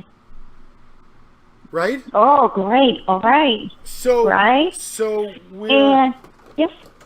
when you see it, where this 24-watt light is literally 8 inches away, you have 108 watts worth of light. So put 2 bulbs 3 feet away. Just put the dome under it. All you have to do is move the light further away. See what I'm saying? Yes. Okay. Sweet. I appreciate Thank you, boss. the call. And yes. another... Great. Thank you, boss. Thank you so much for your time. You have another question? Yes, I did have another question. I was wondering if I can start some seeds, and even though they're so further apart, will I be able to put them all together, and for how long? Of course. Well, until you take them away from that light and put them into another light. I mean, so let's say you start a seed a week. Great. Every week, 4 weeks from now, 1 plant will come out. All the other plants will move down the row, but you'll still keep the other plants under the smaller light. You'll just move whatever plant is ready. Could you do it? Yes. But remember, it's a lot of work. Thanks so much for the call. Thank you so much, boss. Have a great day. What you want to remember is of a kind, of a size, under a light. That's the most important thing. You're looking for that canopy. Of a kind, of a size, under a light. You're looking for that canopy. That's always the thing, is you're looking for that canopy. Bah. So, here I got a guy who's telling me that CFL's... Bah. 351, good morning. Hey, good morning. How are you, Grow Boss? Good morning! Root, root. Hey, before I ask my question, I just want to say that I did one run with my current setup that I just put together, and I got through a lot of problems and issues by watching your videos, so thanks a lot for that. Thanks a lot for the help. So, my question is, I'm actually using a 2x4 tent, and I have a Vipar 700 LED light that I'm running, and I was wondering, I'm going to do a sea of green this time, so I'm going to try and fill the whole tent up. I was wondering if I should do 3 big plants like I did last time, or maybe try and do like 4 or 5 plants. What do you think? Sir, you said sea of green. That's a sea of green. Did you mean screen of green? A scrog? Yes. Yes, okay. Screen of green. Yep, I'm sorry. Okay. So now that we're clear that you're doing a screen of green, let me make this observation, and I'll show you a couple of pictures. Sure. So here's a guy. I just love posting these. I just love showing you guys these pictures. Just knock it out of the fucking park pictures. So here's a guy who's got, you're asking me about plant count, right? Yep. Okay. So when you ask me about plant count, the immediate thought that I have is plant count is relative to veg time. The longer the veg, the bigger the plant, the fewer you need. Because you look at this garden and those plants look great. But you look at this same picture with, you look at the same picture with 3 more plants in it. This looks even betterer. The plants are all the same, but look at how much more full this canopy is than this one. I mean, that's knocking it out of the park. So what I'm suggesting is, I don't care about plant count. There's your answer. Awesome. What's the name of the game? What's your responsibility? What do you have to do when you start flowering? What's the name of the game, my friend? The yield. You gotta get a top in every hole by the start of flower. Because when you look at this, and then you look at this picture right here, boom! If you didn't have all of those bud tops, like, I mean, this is 4 weeks later. I mean, if you don't have a top in almost every hole now at the start of flower, where are you going to put the bud, right? Sure. So, I don't care how many plants. What I need you to do is get a top. Get a top in every hole when you start flowering. So, I'll tell you what the trick is. I always tell you guys, I don't care what week you fuck up in. If you fuck up in week 1, by week 12, the plants are going to run into the light and burn. And if you fuck up in week 12, your buds are going to run to the light and burn. So I don't care what week you fuck up in. The reality is, you have to have a 100% problem-free garden to get those great results. They don't pay growers and facilities that big money because they suck. They pay them because they don't have any problems. Harvest after harvest after harvest. They do the same thing every time. Sure. Harvest after harvest. And there's no deviation and there's no failure. There's no 7 out of 8 harvests. If you're doing 6 out of 7 harvests or 7 out of 8 harvests and your competition's doing 8 out of 8, you're getting 7/8 a bag. Somebody's selling you an ounce with 1/8 short. That's tough to compete with. The other guy is literally all profit at that point. 17% more profit. Listen. The only trick in this whole process, and this is why I bring this up, because it's super important. The only trick in this whole process is if you treat veg as 1st, 2nd, 3rd gear, and you treat flower like 4th, 5th, 6th, the only thing I beg of you guys is when you go into flower, make sure you overdrive veg. You rev 3rd till you smoke them in 4th when you start flowering. Because if you don't have a top like this in every hole, in every trellis, coming up out of almost every trellis hole, 85% of trellis, with 3 nodes on the top and 3 drop nodes right there.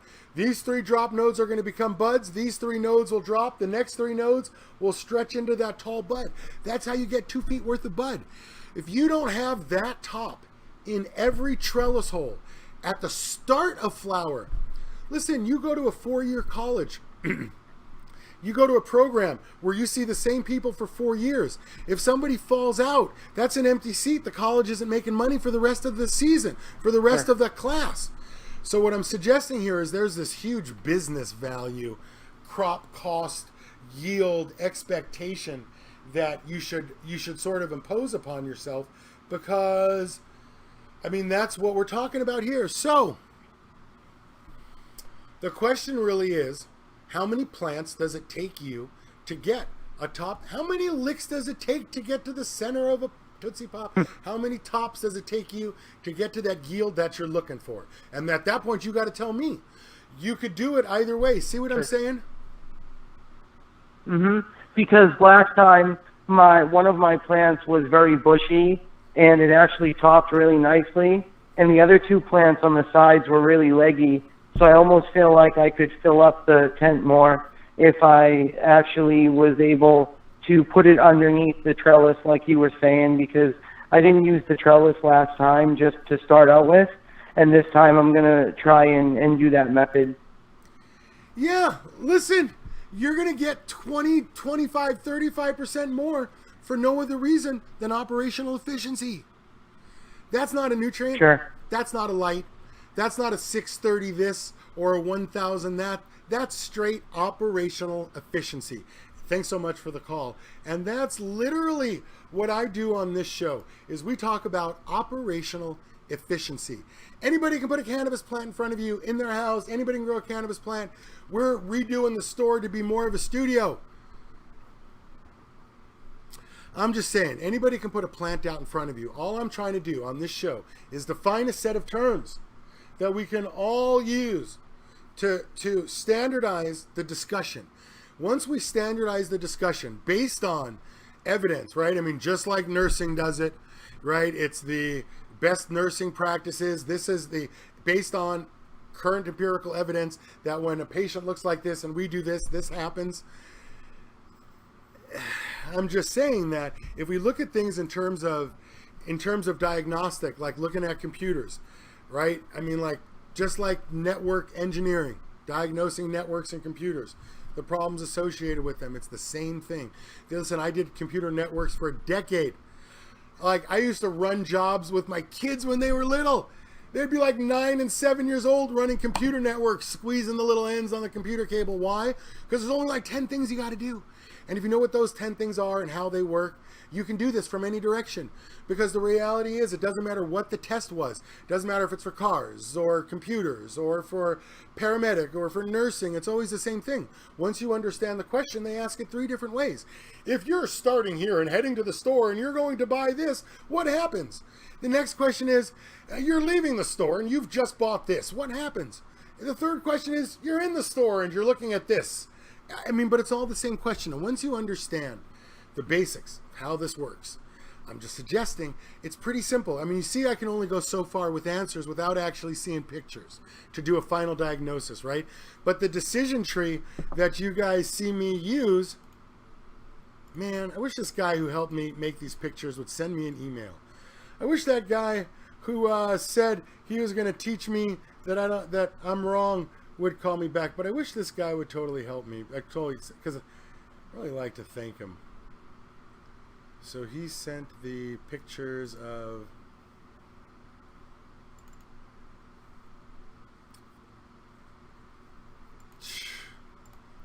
anyway, so yeah. So 25. So he sent these pictures of my book and the stuff, and it goes over size and shape, and it goes over light and plant size, because here we talk about, like, literally right here, page 32 in the book, there's this chart, and it's the growth rate chart. And if you want to grow a sea of green versus a scrog versus a veg, like this middle one right here is a scrog. This one's a sea of green, this one's big plants, but this is a scrog right here. Literally, if you're growing in media, it's going to be 14 days. Also, you're probably going to have 16 plants based on a 600 watt grow. You can see it's based on a 600 watt grow with a 1000 watt flower. So, you know, I mean, that's the typical 600 watt veg, 1000 watt flower, you know. Blah. That's the name of the game. That's the process. You got to get into this zone. So all I'm suggesting is that when we talk about this relationship, all I'm suggesting is that if this right here is the shape of your garden, this is a sea of green, this is a scrog, and these are 30-inch plants. And these are the ways you're going to grow. Then the bigger the plant, the longer you need in veg, right? I mean, I didn't invent that. And the faster the system, the shorter the time you need in veg. So if you're doing a sea of green, you'll need 9 days in media, 5 days in hydro, and 3 days in aero. Why? Because aero grows faster. But then remember, if aero grows faster, it's proportional. If you have a problem, it takes 10 days to develop in media, 6 days in hydro, 3 days in aero. That's why aeroponics and DWC is the most complicated. There are no sick days in DWC. That's not what this is. That's not. DWC has to be a perfect run. Listen, it's got to be a perfect run in media. Listen, all I'm really trying to say is I've got this CO2 monitor controller from Titan for $100. And I've got these circle LEDs for $70. I've got this thing for $120. Somebody came in, traded it in, took a T5 because they just burnt their shit up with too much light in the space that they had that was too short. Why? Because if this thing puts out as much light, if 290 watts worth of LED puts out as much light as a 400 watt T5, If that T5, that's a 200 watt, it's a 4 bulb. But if you were looking at the 8 bulb, 4-foot 8 bulb, that's 2x4, it's 8 square feet. If you have 400 watts in 8 square feet, you're getting 50 watts per square foot. Whatever par value, whatever, just straight electricity. Let's just say for 290 watts, you do get more light. All I'm saying is if you put, if that 4-foot 8 bulb is 400 watts divided by 8 square feet, it's 50 watts of electricity per square foot. If this is 400 watts worth of light, I mean, if that's 400 watts worth of light, 430, it's 55 watts of, you know what I mean? It's 55 watts worth of electricity per square foot. Light, if this is 400 watts, it's 400 watts worth of light in 1 square foot. It's 8 times brighter. Let's just say they put out the same amount of light. It's brilliant.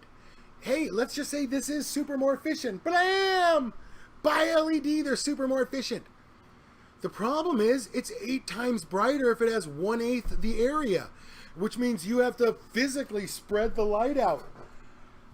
I mean, you can't put, I mean, if your 400 watt light requires a 2x4 2-foot canopy full of buds, how are you going to put a 1-foot light over a 2x4 canopy 2 foot deep? I mean, you're literally lighting up, you know what I mean? Like, you're literally lighting up. I don't have that picture. That's okay. So, all I'm saying is, it's LEDs, the high-end LEDs are really expensive. I think they're awesome. I think it's all awesome. Look at the new kinder grow box. Gives you shivers. Gives me shivers. Look, that's what I tell you, that LEDs, they focus light in a way that's different. LEDs focus light like this. The HIDs are, the hoods are more, I'm just saying that there's a different shape. LEDs are notorious for growing this dense, smaller bud.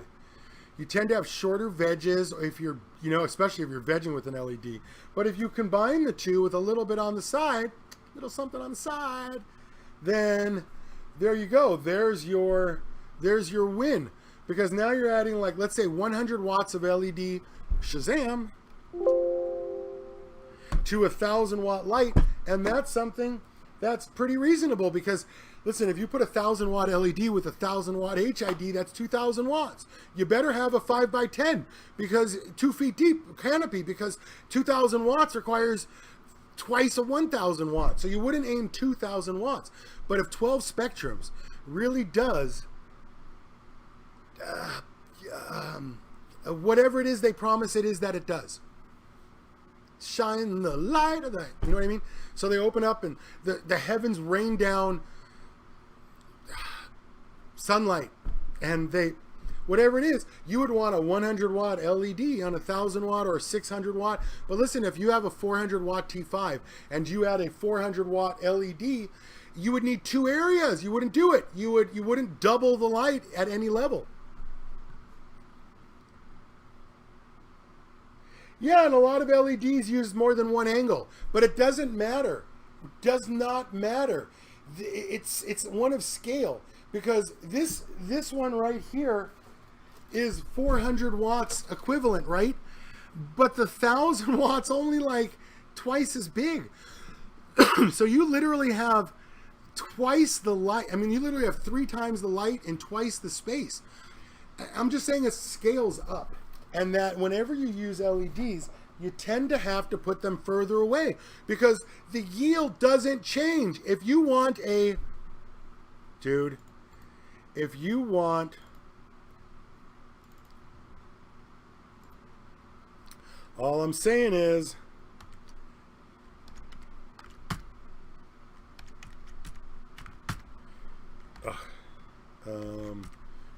that's what, nope. I'm just trying to shrink this. Okay, so here's this picture.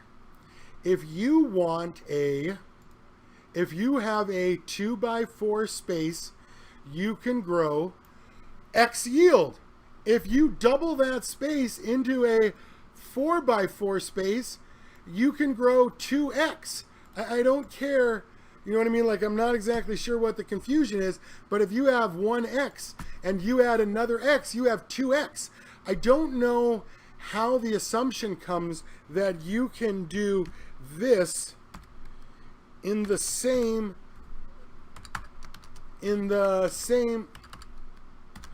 I don't know how you can do 2X where only 1X will fit. See what I'm, oh, no, you can't see what I'm saying because I was copying and pasting. I don't know how you expect 2X to fit in the same space as 1X. I mean, that's straight algebra. If you want 2X, you need 2 space. So if you had a 400 watt space and you put a 400 watt T5 and a 400 watt LED, it wouldn't work. You would need X space, 2X space. See what I'm saying?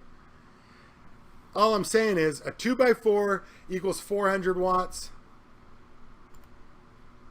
All I'm saying is it's proportional. A 400 watt wants, a 600 watts wants twice a 400, and 1,000 watts wants 3 times a 400. This is like one of the most important things you could understand when growing cannabis. This chart right here. Okay, let me just pop in one more time. I'm not going to be here next week because I'm in Portland. We are redoing the store. I am going to change the way we handle the show a little bit.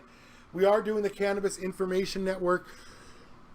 If you guys want to contribute, this is going to be like a news channel, just like 24/7 News on iHeartRadio, something like that. It's going to be a news channel where we take 5 or 6 hours worth of content and we rotate it. If you guys got something to contribute, I've got the name and the customer base. I've got the, you know what I mean, the subscriber base to do it. We could work out something like that. LEDs, I got a bunch of these. Brand new, no box, $70, 75 sticker, bring me cash. CO2 monitor controller, this is the one that's preset. It turns on at 1250, it turns off at 1500. There's no reason for you to buy a monitor controller that you can set. You don't need more than 1500, and if you're gonna buy a monitor, you don't want less than 1500 because you're already gangster and you're buying a CO2 monitor controller. So good for you. Okay. Yes, this guy. Good call. Get the Grow Boss.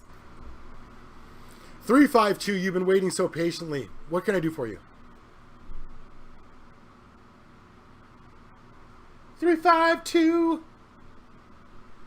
352, you're on the phone with Grow Boss. 54. Well, I'm sure you'll call back. Okay. So let's just make sure I'm streaming. My mic is on. Nobody's telling me that I suck. So, on live chat. So, New York John's doing good and my mic is working. That's how I know things are rolling along smooth. All right, listen, not every call is going to work out. I am going to have to open up the store soon. So remember, next week I'm going to be in Portland. I am still redoing the store. I've got a video that's going to show you how all that comes out. I've totally got this thing ready to go. We're going to have a demonstration station in the store where I'll be able to pull a nutrient off the shelf and we'll just mix it with the mega meter and test it. We'll pour it out and just do it right there.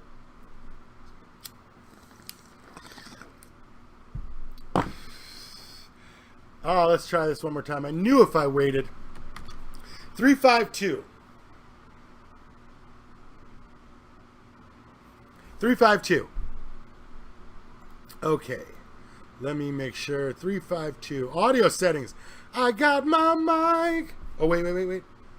Hey, 352. Okay, so.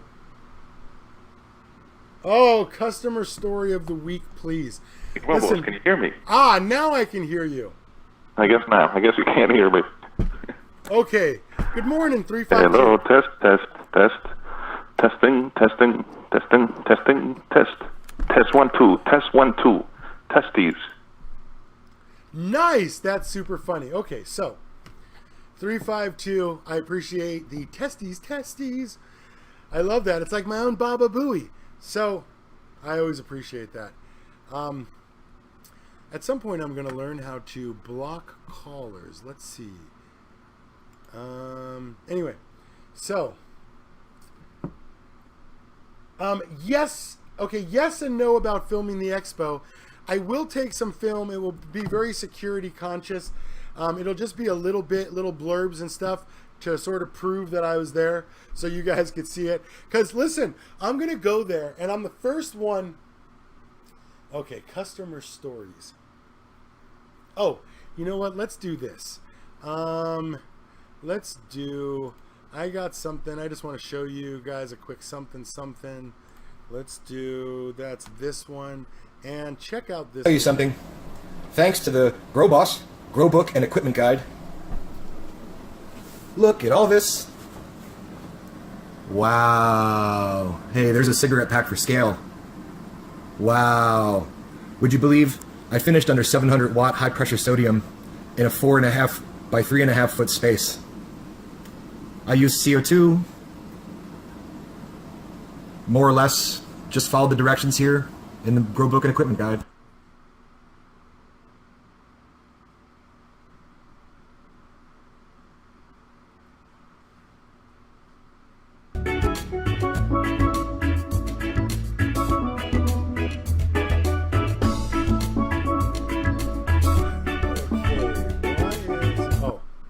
That's another video. Okay, let's do this call. 210. Good morning. Hey, how's it going? I was just listening to you talk about LEDs, and I wanted to see if you could emphasize on how important movers are for the LEDs. And I'll hang up. I'll listen off the phone. Okay, super easy. Listen, what we're talking about here is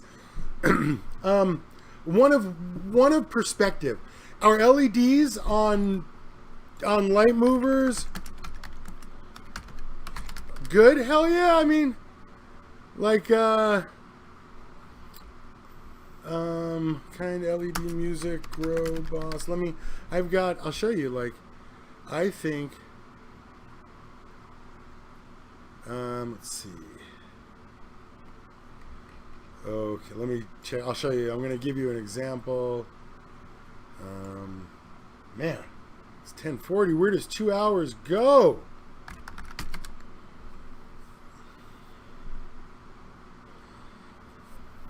Literally, I'll be set up to do this in just in like a couple of weeks. I'm bringing in more shelves for the store. Oh, I know why, because it's light mover. Okay. So I'm bringing in more shelves for the store. We still got a little bit more construction to do. Okay,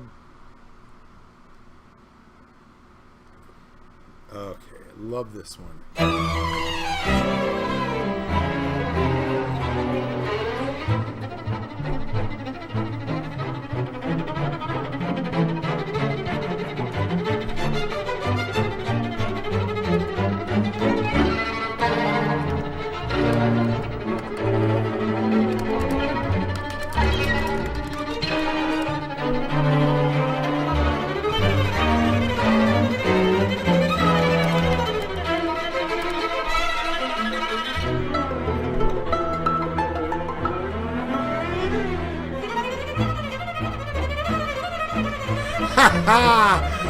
I've always liked this video.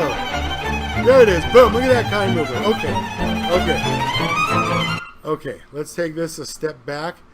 Now, what I want you to notice is the imprint on the back wall right here. I'm not just suggesting that a light mover is good for an LED. I'm suggesting, look at the light print on the back. Just look at the light. Watch the light print on both sides. Boom. Look at that light print. Look how focused that is. While I smoke this bowl. Oh. Sorry. Okay. All I'm saying is, great, Nate. You're always fucking funny, dude. Okay. All I'm saying is watch that light print on the back. You can tell me whatever you want about LEDs, and kinds are fantastic. But you can see them sideways, you can see them longitudinal, latitudinal. I'm just saying, that's a hell of a thing. All I'm saying is it's a hell of a thing. So, in my mind, the question is always, you just bought a $600 light, and now you're going to put it on a $200 mover? You're at $800, my friend. So I'm not sure. You know what I mean? Like, listen, if you had one of these on a mover, it's brilliant. It's brilliant, and the heat really is less than an HID. But the reality is, we'll just compare this to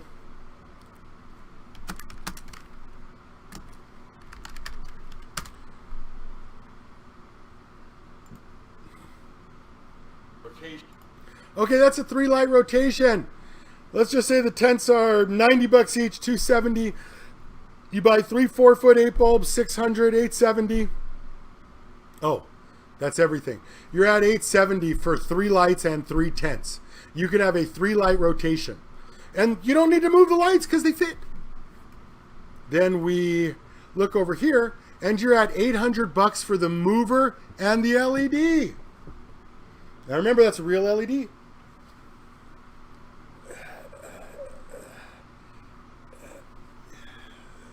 Not same thing. I mean, I can tell you that, I assure you, I can guarantee you that those kind LEDs are phenomenal. And all the high quality LEDs. I say kind because they advertised with me a couple of times. But in terms of that, this guy, Gary 8, is asking about platinum. You get Agrolux. I don't care. Once you buy into the name brand LEDs, they're all phenomenal at that level. So all I'm suggesting is that what we're talking about is if you buy a light that's already this wide, then you don't have to move it. And if you buy a light that has the same amount of light that's this wide, you do have to move it. And if a T5 is already the right width and this has to be moved, 1, you don't need to buy it. 2, I told you they're the same heat. I even made a venting video that shows you they're the same heat. So, it's a huge expense to buy this setup when you could go with like 3 lights. I'm just saying, it's not even just this. You could do a 2-light rotation. I'll show you. You could do a 2-light rotation. Or you could, in small tents, you could do a 3-light rotation. You can do, I just always like to point out that you could also do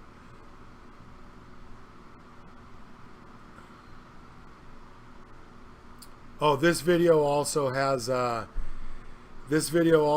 some of that venting information at the end about the comparison of lights and rotations and stuff. So, you know, look. If you got a 1,000-watt light, you're going to get 1.5 pounds in 90 days.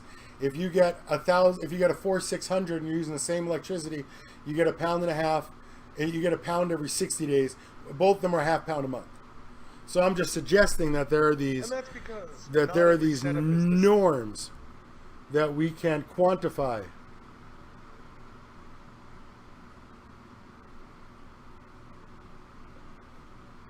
Blam. That's a special kind of stupid, dude. See, that's the thing about growers. Dude, you guys are a smart fucking bunch. And you put enough growers on it and you can accomplish anything. That's why I'm telling you, here's an opportunity where a bunch of us can work together. We submit videos to a platform. I link them all together. I run them down the cannabis. I run them on the Cannabis Information Network. And you guys can develop characters on a network that I stream. Listen, I'm finishing up the store. literally, what are we going to do inside the store? I have a water fountain. A sink. We can do nutrient samples and do a little bit of mixing stuff. We can open up bottles. We get a little more freedom than behind this desk. You can see I've just got my advertisers up on the side, so I can do whatever I want in my store. We're just filling this. We're just filling it with just floor to ceiling worth of shit. That's my goal. Is just floor to ceiling. So just all new shelves worth of stuff. So I'm going to the Portland show next weekend. I'll bring you videos back, yes, because I'll show you guys. Listen, I have no idea what's going to happen.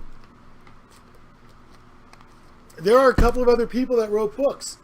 There's like Threolite and Jorge Cervantes and Ed Rosenthal and a couple of others. But nobody put the package together. Nobody's got the vendors on the one side, the booth promoting it, all of the different parts and pieces. No one's got the whole thing put together. So I'm just suggesting that, I'm going, you know what I mean?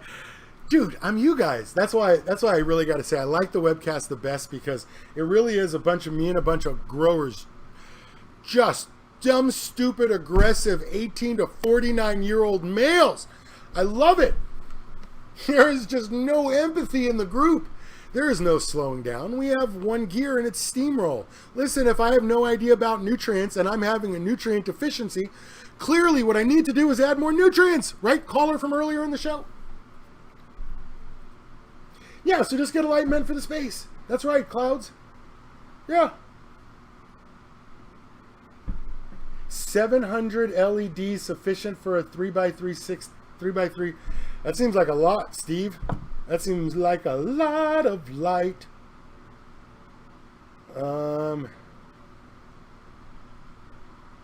Okay. All I'm suggesting is that we can define this based on my show, Cannabis Hotline. All I'm suggesting is it's easy to do this stuff. And we're going to expand into even more stuff that I'm going to do. So we've got, listen, we were talking about Project Grow House, and that's still on. Project Grow House is still on. I'm very much into that. I just have a couple things I have to do for the vendors for my book. But the books are done. The cards are mostly done. Things are, I got the trade show coming up. We'll see. Maybe I'll sell a lot of those $40 packages. I'll tell you what I sold next week. Listen, I'm not going to hide it, win or lose. You can't win if you don't play.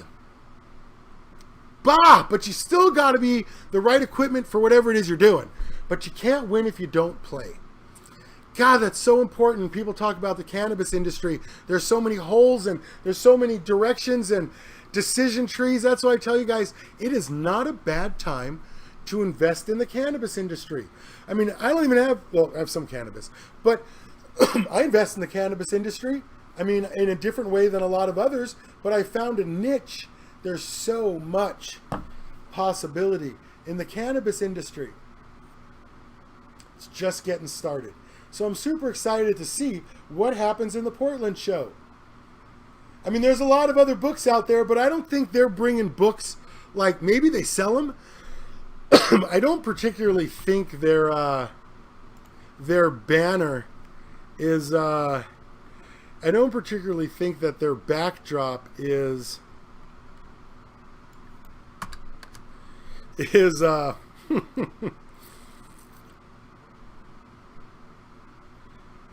okay, I don't think they are this.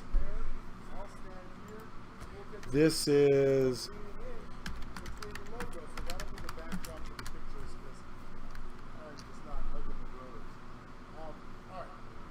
I don't think they're, you know what I mean? This is what my booth looks like. So I sell this product. I've got my books and, all the nonsense that I have put together.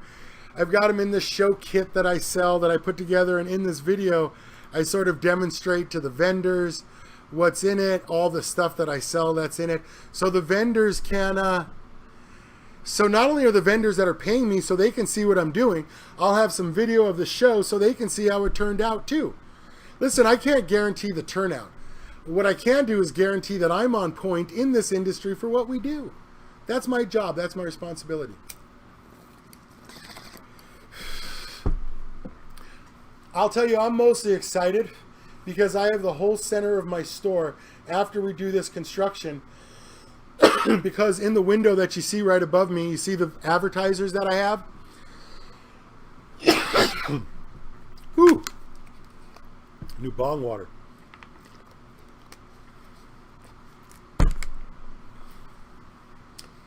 I'll walk the show wearing a grow book.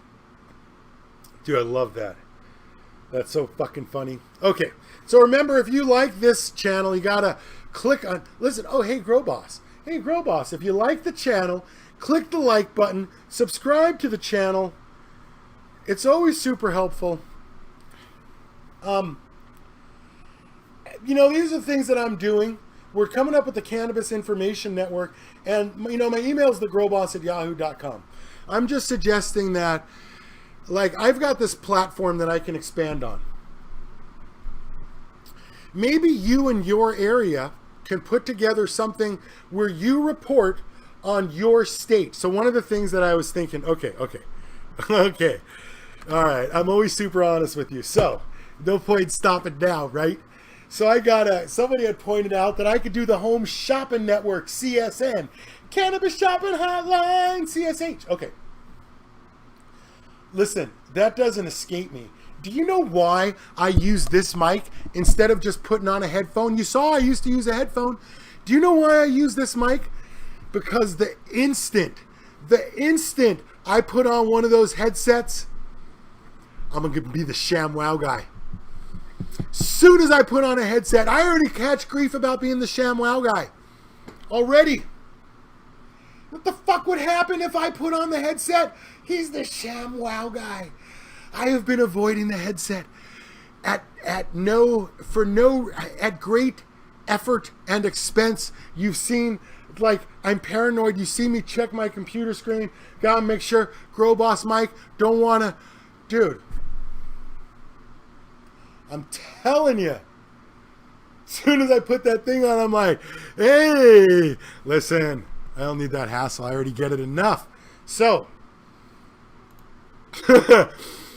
so in the store for the next round, after we got a little bit of construction done, and if you want to see, like, dude, like, so I'm honest with you. I'll tell you how the show goes. I'll tell you how the store construct, you know what I mean? Like, I'll tell you how many things that I sell. Okay, so, dude, what's this? Is this just me being stupid?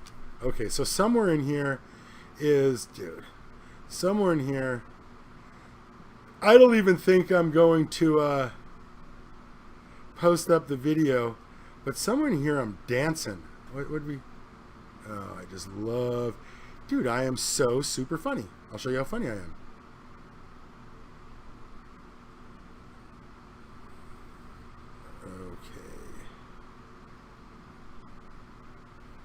Oh, I hope I can show you how funny I am. All right, let's check back here. So, this is the video I'm pitching to vendors. So I'm in the store. Oh shit, I'm thinning up. Dude, I'm super pleased. Okay, so what's my dumbass doing? Okay, so I've got the creepy. That's my, yeah, I super love that thing. Check that out. Okay, I've got this. This is where it used to be kind of creepy in the back of my store because we didn't have any light. But that's too far again. Damn. Okay, so this is part of the construction. No picture here. Let's see.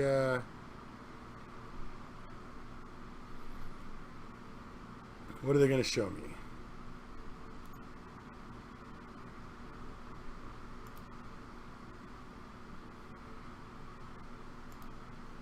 Huh. Okay. Oh well.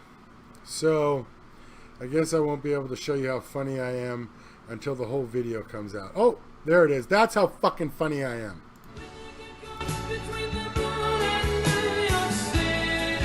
This is what I do.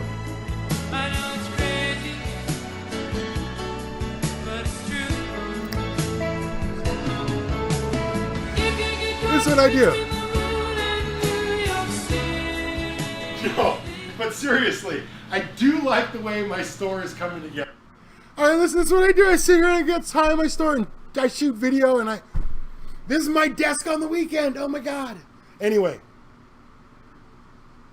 OxyClean bong stains. All right. Dude, Cannabis Shopping Network for the win. That's what I'm talking about. Listen, I'll do this. I'll do this right now. Cannabis Shopping Network. Ah, dude. Don't break the bong. Okay. Right, check. Don't turn the mic off. Oh, my God. Let's see. Cannabis Shopping Network. Oh, dude. Oh, yeah. I'll just order a bunch of these things.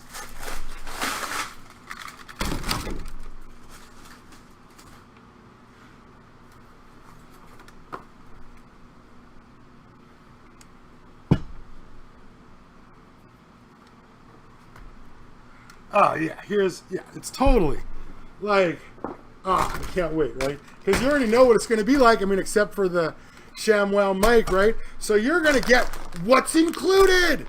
Oh, yeah, listen, it's not like, hang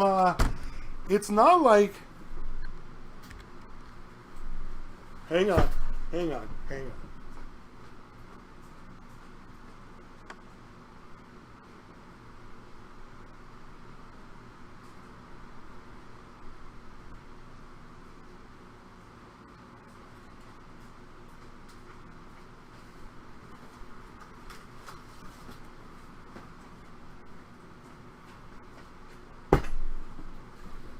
Oh yeah, this is the best.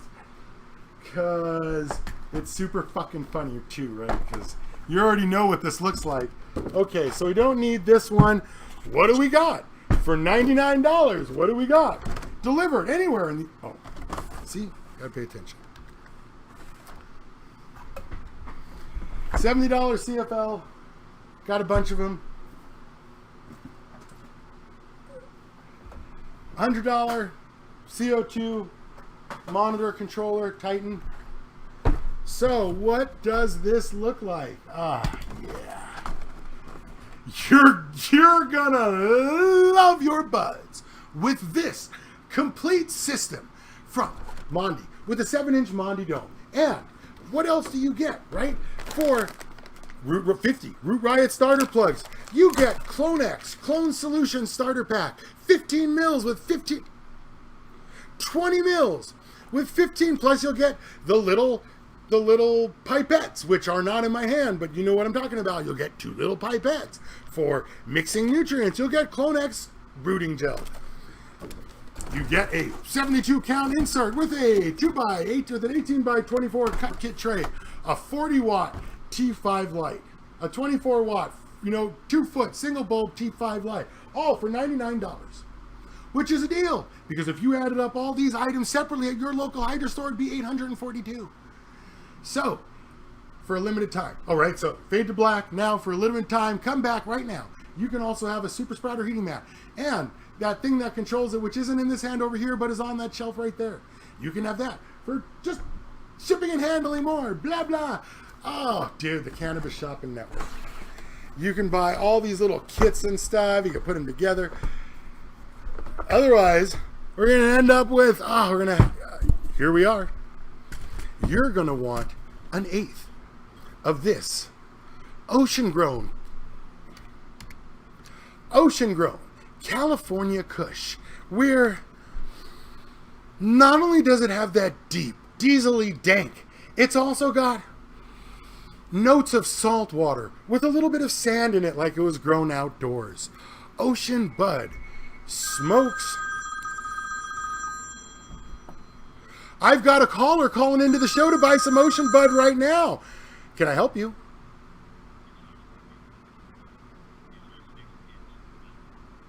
I only have thermoflow, so it'll be, if you don't want it in a bag, it's $30. 25 feet, but it's that 3-ply mesh thermoflow. If you're, if you're doing 600 watts or those centrifugal fans, don't buy anything less than thermoflow because it's got that 3-ply mesh, like the last thing you need. Oh yeah, don't buy anything other than 3-ply mesh thermoflow because eventually the pressure blows it out and blows all the hot air back into your garden. You know what I mean? Yes. Yeah, come on in. I'll show you a picture. I'll give you a copy of my book. All right, remind me who you are. Thanks. So, you know what I mean? Like, there's a caller calling for an eighth of some super dank ocean-grown diesel. Well, you know, it smokes like a dream, right? Oh, yeah. And for $60, you can buy, you know what I mean? You can buy 5/8 for the price of 4/8 right now. Oh, dude. Yeah, no. Actually, Jason, that is funny. But it really actually, you could hear the store forwarded to my phone. Next up on Cannabis Shopping Network. And I don't know what I can do with this at the moment. I haven't been able to dream that far in advance, or maybe I'm just not that clever. But I hope we can do something with this, because... Next, on the Cannabis Shopping Network, you can get up. We just do it straight like South Park. It's got a dragon built right into the sword. It's got a dragon right on the sword. It's diesel. It's got crystals built right into the bud. It's got... Oh, dude.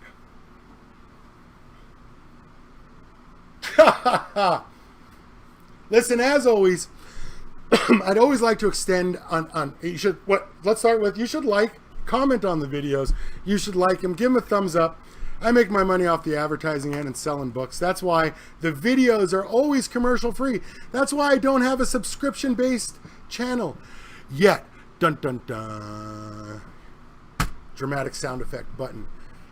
So we've been talking about putting stuff on one side of a subscription, $10 a year. So that's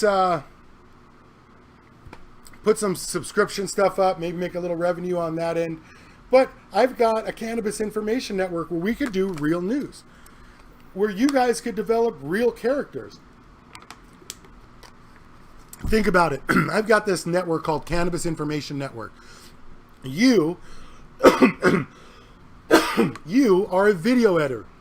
Oh, it's 11 o'clock. I have to open up the store in a minute. No more calls. You're a video editor. All you have to do is put something together with cannabis news on a reel that I could run on a real network. You could start your own channel, send me the video. I can use it from your site. And I can link back to you, and you can build something from it as well. Listen, it's force multiplication. I've done pretty much this whole thing to where I'm at with all this books and shit with just my team, right? I got the lone wolf, and I got my graphics guy. And for the last 6 years, we put all this together. You don't see 50 vendors advertising in my book. It's just not, I don't have that relationship with the vendors. I've got a few loyal, high quality, just the right products because I talk shit about them. So it's not like I can get low-end lights and advertising because I just talk shit about them. You can look at the views that I get, but as soon as you watch one of the videos, you're like, dude, it's over. So listen, I like the idea of doing something together. What's the pay structure? I don't know, man, but I do know I have a platform to launch things in a way that a lot of people don't. And when you look at people that do marijuana grow videos, okay, listen, anybody could put a fucking plant in a house. We could do Project Grow House. That's great. All I'm suggesting is anybody can do cannabis. We have an opportunity to do something unique because I hate competing in a market where there's a whole bunch of people that can do what we do. So we have an exclusive, unique way to present information. And all I'm suggesting is that perhaps that may be, right, so I'm going to finish up Project Grow Store over the next 2 weeks. I'm gone next weekend. Where am I going? Portland Indo Expo, that's right. So I've got construction happening inside the store this week. We're gonna move the counter. I haven't told Chuck yet. I didn't mean to break it to you guys before Chuck. That sucks. I'm gonna move the counter most likely on Chuck. I'm gonna make the front of the store like to the left over there where the counter is. I'm gonna use that for more media.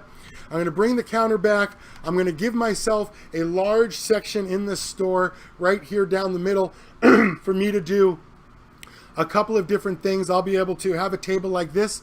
I'll be able to have a workbench that I can stand in front of so we can mix nutrients and open up bottles.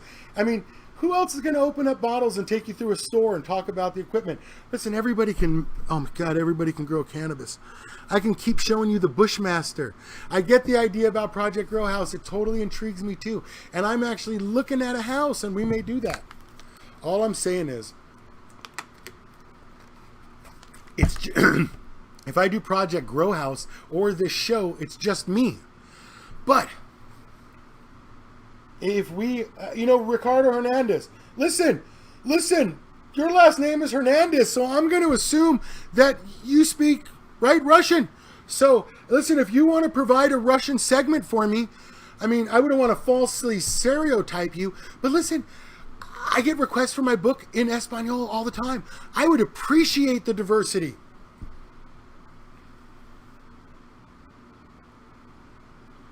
I know, great Nate, super fucking funny. Chuck probably doesn't know. I can't imagine Chuck watching this shit on his days off. But he is coming in today because we've got to unload a bunch of stuff in the store and we got to get ready for the construction. We're gonna redo this store. Don't kill your shit for 12 weeks and then harvest. Listen, I'm telling you, man, it is. Growing cannabis is not the hard part. Living your life in such a way that you don't have 12 weeks without a problem. Listen, it's not something, I don't understand consequences. Like, you see what I do and I'm about to go to a trade show with the people that I do it to. Bah! Consequences, you know what I mean? Consequences aren't a thing for me. It's bizarre. So, anyway. So, here we go. There we go. So, Sienna, Semet, you got Spanish right there. Ricardo Hernandez, listen. I'm in. I need the diversity. What are we going to do for the show? Like, listen, I'm supposed to open the store in a couple minutes. No one's here. Fuck them. I'll stay here and talk to you, and you guys tell me. You guys tell me what you would like to see. Like, what I would imagine is we have podcasts, right, of the data. We have a 5 to 7 hour stream that we play on a loop. Like, I could play this next weekend. We play on a loop, right? So it's live news. We can take that base video, cut a section out, add a new section in. Boom. Now the video's been updated. We put, Cannabis Information Network, last updated, blah, blah, blah. We can have several different feeds. So I put together something where, okay, I'll tell you what the problem with news is. I'll tell you what the problem with the news media is, and you can just steal my idea.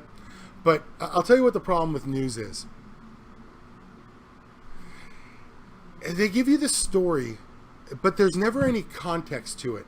So let's say we have a breaking story that has lots of data behind it. So let's say, as a channel, Cannabis Information Network, we divide up the states. Boston, you take Boston. Brainstorm, Potsy Weeder, let's say you take California. I got somebody that takes Nevada. And you guys create. You look up you look up your local area's laws. You stand in front of, you can come in my store, you can do it yourself, find an editor. It's not hard, I learned how to edit, use Movie Maker. Make a news where you're in your head, this is what's happening this week. And if something, we know that every week you're going to give me an update. Then I can keep all the individual stacks of video. And then what do? Once you have 6 or 7 changes over 3 or 4 months, we can release a video that is the history of where it's going in California. Plus we take 15 minutes and you do a concentrated history of like the last 20 years. Listen, now we have a Discovery Channel California where we're at show. And it doesn't take much to string the final show together because it's a bunch of individual things in a conclusion. They won't let me broadcast live from a cannabis show. And it would be a lot of fucking work. And listen, I got to tell you, the vendors really pay me to pass out their flyers. So even though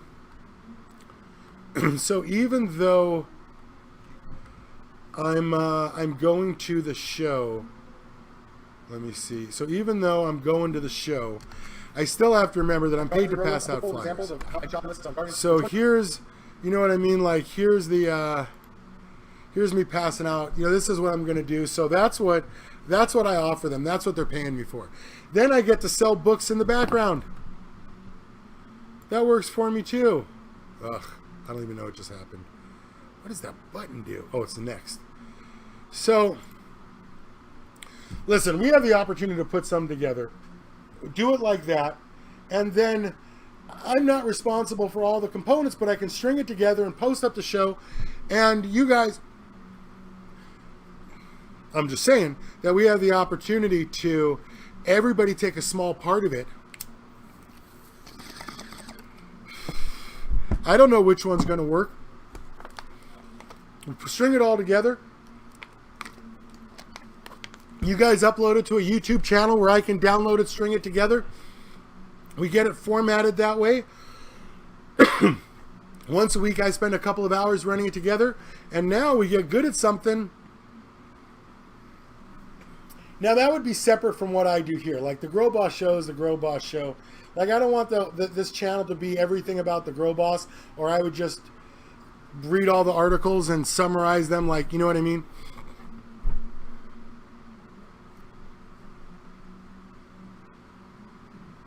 So, yeah, I mean, like, you know what? Do we have somebody that wants to report on dispensaries opening up?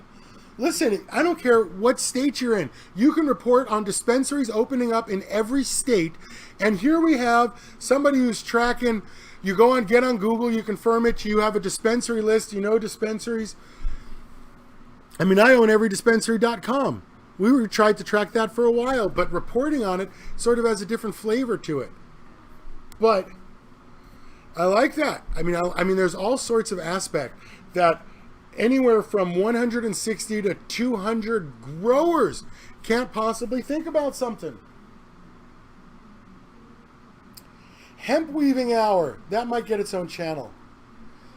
So I'm just suggesting that if you have something that you're in, whether, I said you're in. So if you have something that you are into and you have your own channel, let's tag it together. Listen, I'm willing to take the, who are those people? That talk about the round table. Listen, if you're a vendor, I'm going to need commercials. If you're the round table, I'm going to need content. If the round table would like to provide like a 15-minute block, I would happily link that. I think I've never actually. If you've taken all of the years that the Kardashians have been in the news, I don't think I have seen 90 seconds cumulative of them. I've seen more headlines than I have video of them. Like at all costs. You know what I mean? Like at all costs. I'm just saying, like, there are things that I avoid at all costs. So I don't watch anybody else's. I don't watch any other books videos. There isn't anything for me to watch really on anything else to incorporate into my show the way I do this. However, if we have a channel, you may already have the cooking shows. You can re-edit it. I'm just saying that we could take it, we could make a little 12-minute quick clip. We could do the quick clip, you know, we could do the summary on the hour. On the hour, we do this. On the 30s, we do that. On the blah-blah. And we just structure it such that we hit these marks and we put it together. All I'm suggesting is we have this huge opportunity and this almost unlimited potential supply of energy and people and creativity.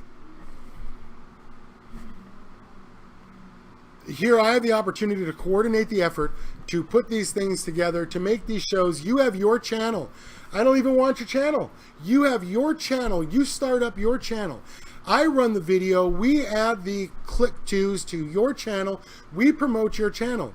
Now, if you provide me content, I'll promote your channel. If you want to advertise on here, I will take your money. No. I don't worry about profits, and I don't do it for the love and passion, Potsy Weeder. Let me just be clear. When I take on a project, it has a very specific goal. I want to do something that nobody else is doing, and I want to knock it out of the fucking park. I want to be the best at it. I want to apply all of the skills that I have to the problem and win. Just like I feel like I do with my grow book, just like I feel like I'm doing with my store. I like to coordinate the effort. Search that, all the parts and pieces. I see the scale and scope of it. I see what it needs to look like when it's finished, and I have the ability at this point to put it together. So you have your channels. I coordinate the effort somewhere else. We direct people back to your channel if you're experienced. Maybe you have something new. Maybe, you know what I mean? Maybe you'd like to develop a character in a show. Maybe you have, you know what I mean? If I can sell, if somebody wants to advertise on your show, listen, I'll partner up with you for part of that revenue. All I'm saying is there's hundreds of shows out there. We can coordinate a thing in such a way that, you know what, I'll tell you what the problem with Deadliest Catch is. The problem with Deadliest Catch is this. I don't think they understand the value of the video that they have and YouTube. Because frankly, you could post up a video camera that watches the guy do the crab thing, and literally he could just talk to the camera and tell me what he's doing, and I would put an 8-hour video of that up somewhere just so I'd be like, damn, listen to all those little comments just like I do here. I'm just saying that we can put out as a team. I always think that with force multiplication we could do it in such a way. I mean, like, I'm offering a channel with 35,000 subscribers, advertising here to promote Cannabis Information Network. I know all the vendors. Like, here's a way for me. Oh, I'll tell you something. I'll tell you why you want your videos on my channel. I'll tell you why. I spend $2,000 a month on Google YouTube advertising. I think I spend $300 on Google Search Network, local, what's happening local. So if people go to Google or Yahoo or something like that and they type in closest hydro store, Clark County, my phone number and my store shows up. I do that.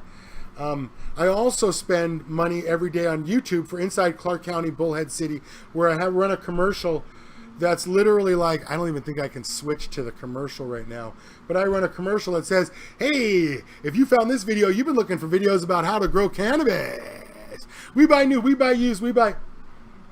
Listen, 479, I can't take any more calls today because I'm going to get a customer at some point. So, what I'm suggesting is that, listen, I've got my own content. It's not like, you know what I mean? It's not like I'm wheezing on your juice because I'm providing something as well. I spend $2,000 a month advertising.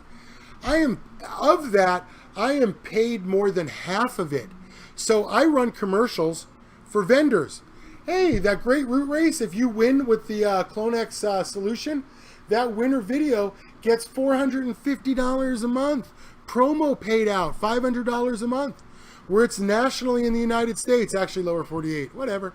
Actually, I think it's national. But that video gets played out. I have a Thermoflow video and a Mondi video. Then I have Grow Boss videos. Of course, in all of these videos, I'm the guy holding up the Grow Book going, hey, I'm the Grow Boss. I write the Grow Book and Equipment Guide. We all learned how to do that from Jackass. They taught us how to do the intro. Right? Hey, I'm the Grow Boss, and this is... So... I'm just suggesting that. I don't care. You know what I mean? Here's Semet, Graphic, Love Grow in Switzerland. And there's not a YouTube channel on the Italian side. Listen, we can... And I know I could just steal videos and do comment videos and do all these things. And maybe you guys want to do a comment video based on videos. Maybe you want to go back over old videos and do like a grow education seminar. Listen, the Cannabis Information Network, I really think, for the most part, should be about things that are happening in the news, what's happening individually state by state, collecting the data so we could present a greater program as time goes by. We collect 2 or 3 years of our own data, and we can run a 1-hour special about that topic with an in and an out. Boom! Listen, maybe you've got somebody who'll let you go film a facility for Cannabis Information Network. Maybe you've got a strain, maybe you're doing something, maybe you want to post something up.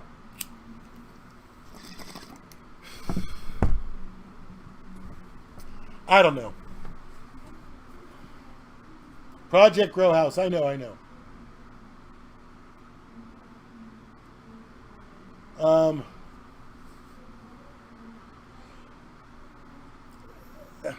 You know, when we talk about this stuff on the show, CNN has already taken Paul XYZ on YouTube.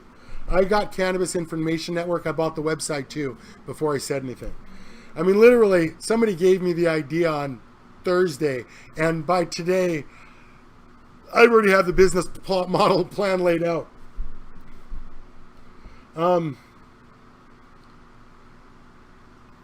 Garden Rescue. Listen, we've been doing Garden. I know Garden Rescue. I know. So listen, I'm just saying that we have this opportunity to front video in a way. Listen, NBC Nightline can make an expose into the dark side of cannabis. The first facilities. These guys. Here's a guy who's getting busted. Here's a guy who's no. None of that. We're going to take ourselves and we're going to represent in a new way. We can represent that we're smart. Listen, we can put this together in a new and different way than anybody has before. That's the kind of shit that I'm talking about. Listen, news is competitive. It's a market that anybody can do.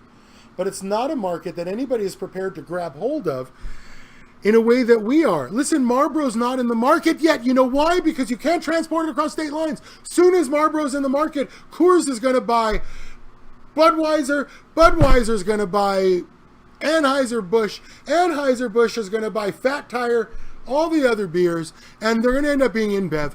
And Red Robin will own everything, or, you know what I mean? Like, Office Depot will buy Office Max, and they'll become a miserable failure.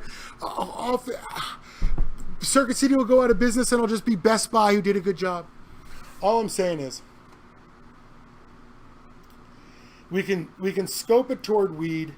You guys have characters. There's just a lot of potential that I don't see there. Garden Rescue is fun. Sophisticating the information. Listen, it doesn't have to be on this channel. The Grow Boss, we could do something. Listen, if you make intelligent videos for this channel, I'll post them up on mine.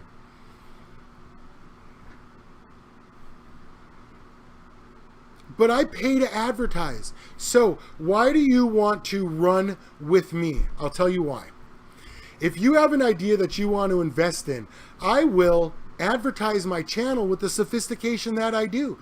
You can tap into me as a resource to get your name out there, because I will promote the Cannabis Information Network.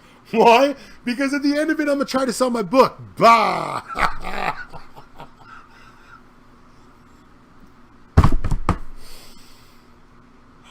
Knights of Cannabis.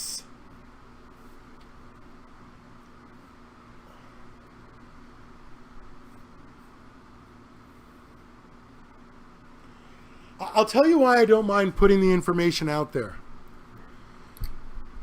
Because, and I have literally sent the business plan that would have saved my competition's business. I emailed them the business plan. Not very detailed. But I'll tell you why I don't care about putting it out there. And that's because if you don't have the vision of what it's supposed to look like, it's tough to duplicate the idea. And if you didn't come up with the idea, it's tough to duplicate the vision. But listen, I'm a network engineer. I'm MCSE. I'm Microsoft certified trainer. So what are we going to do? I'm just going to tap into all these apps and resources, and I'm going to continue what I do now. I'm already well versed in it. I know this is a little beyond, okay, so it's beyond 11 o'clock. No one's showing up for the store, and we're not really doing the cannabis grow thing anymore. But I'm telling you, there's a potential for you to be a character that gets pulled into a show. And listen, if we've got 4 people cooking, I would advertise another book on my channel. Why? Because if they want one, they're going to read one book. What's the chance of them reading a second? If you watch my show, what's the chance of you watching another show like this?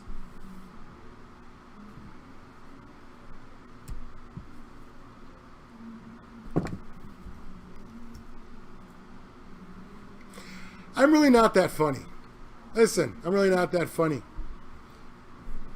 But we could just as easily do a product channel with vendors. All I'm suggesting is we have some opportunities here to take hold of if you want to work together.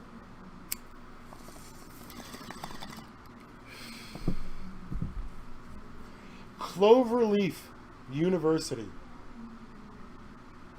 No, I don't have my own app. I'll tell you, I paid somebody to make me a perfect PPM app. Then when they couldn't work out the math, that was literally like the math for the perfect PPM app is literally on right here.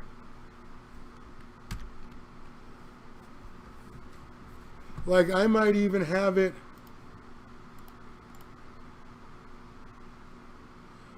I did not get the perfect PPM calculator. And anyway, so it's right there. And so after I corrected his math and I showed him how to set it up properly, because you got to have the parentheses in the right spot, man, or the math don't work. Okay. The whole thing got blowed up. And then apparently somehow I never got the thing. So let's say we want someone that wants to do an app. Listen, if you've got an app, if you can make apps, I have got several things on it. I've got several apps I need for. Let's work that together. I will pay you directly. Here's what I'm saying. Listen, I've got this platform of books and people and just this pile of extended reach of vendors and everything. Okay, so for product demos, I will have, once this construction's done, I will have product demos in the store. Listen, after I do this, okay, I'll tell you something. After I do this show, my next thing is to sell a multi-booth combination where we do 4 booths where one is live demonstration. I have 3 booths of advertisers. I buy 4 booths from the show and they leave me alone. You know, I buy whatever it is and we have a class schedule and we run the show like a class schedule.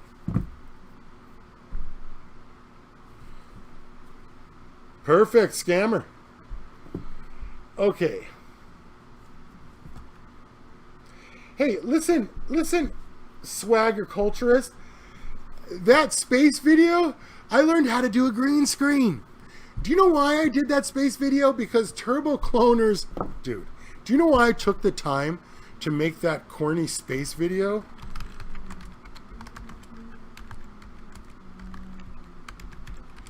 Dude, I made this video here.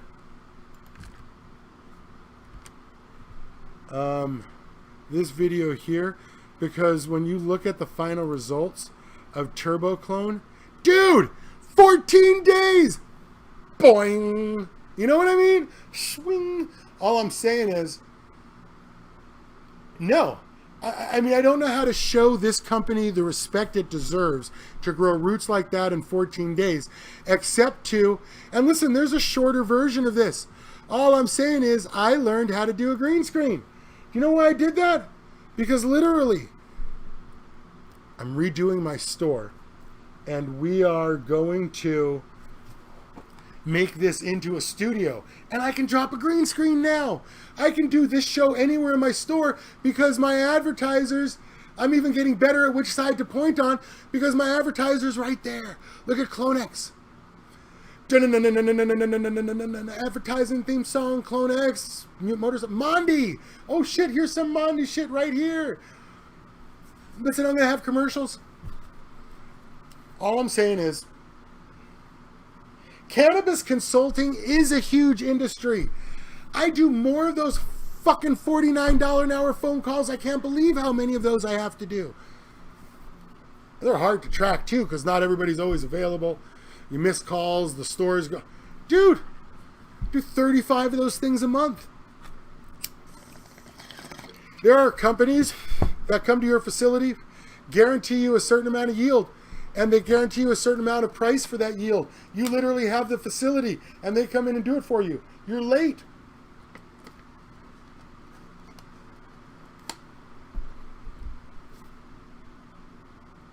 You could green screen your basement, Desi Jones.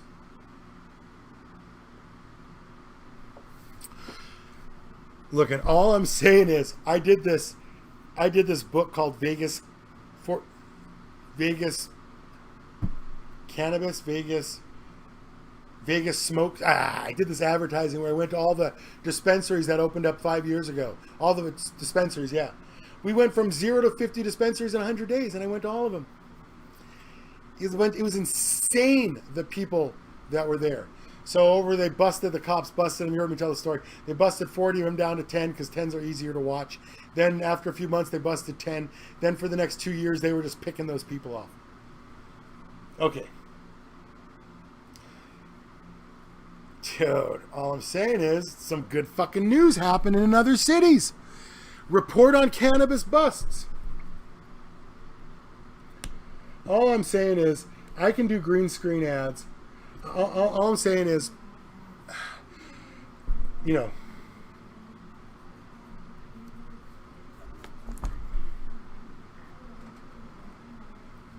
yeah, I don't have anything to do until we get a customer, and then I gotta go. I could do this every night. That's what I'm saying. There's a lot of information to cover. I could literally invest an hour every night in Yahoo and YouTube. I think I hear breaks. I could read the articles, comment on them, stash video all on my own, bring all the video back up, remember this comment, remember this comment, remember this comment. God, just too much fucking grow boss. So, yeah. Yeah, that's just it, Pyro Grows, I suppose. I mean, growing cannabis isn't the hard part, man. I write a book. I own a store. There comes a point where you know what I mean, where you're a commentator no longer playing the sport. You're up in the booth. I slanged and banged and grew. I got my whole thing done. I'm just saying, I may be out of the growing game. I really hate it. It's slow. It's painful. We've been talking about, 152 thumbs out of 143 viewers. Thank you for that update. So all I'm saying is, there's a lot of channels that can grow.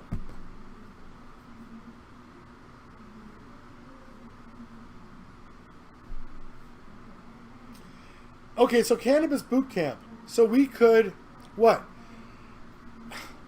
As part of this show, I'll tell you, I'm going to bring in a plant. We're going to do live cloning. You know what I mean? Just do it on the stage, do live cloning because it's recreational. And I'll just throw them all away. But we could do this stuff. We could mix nutrients. Cannabis Boot Camp. Listen, that could be, I love Cannabis Boot Camp. Why doesn't somebody start Cannabis Boot Camp? Document your grow. I mean, High Grow Hybrid knocks it out of the park documenting his grow. That guy does so good. Listen, you could do your show on my show with an abbreviated version and then put your show behind a subscription for $5 for a year, and you could make money off your show.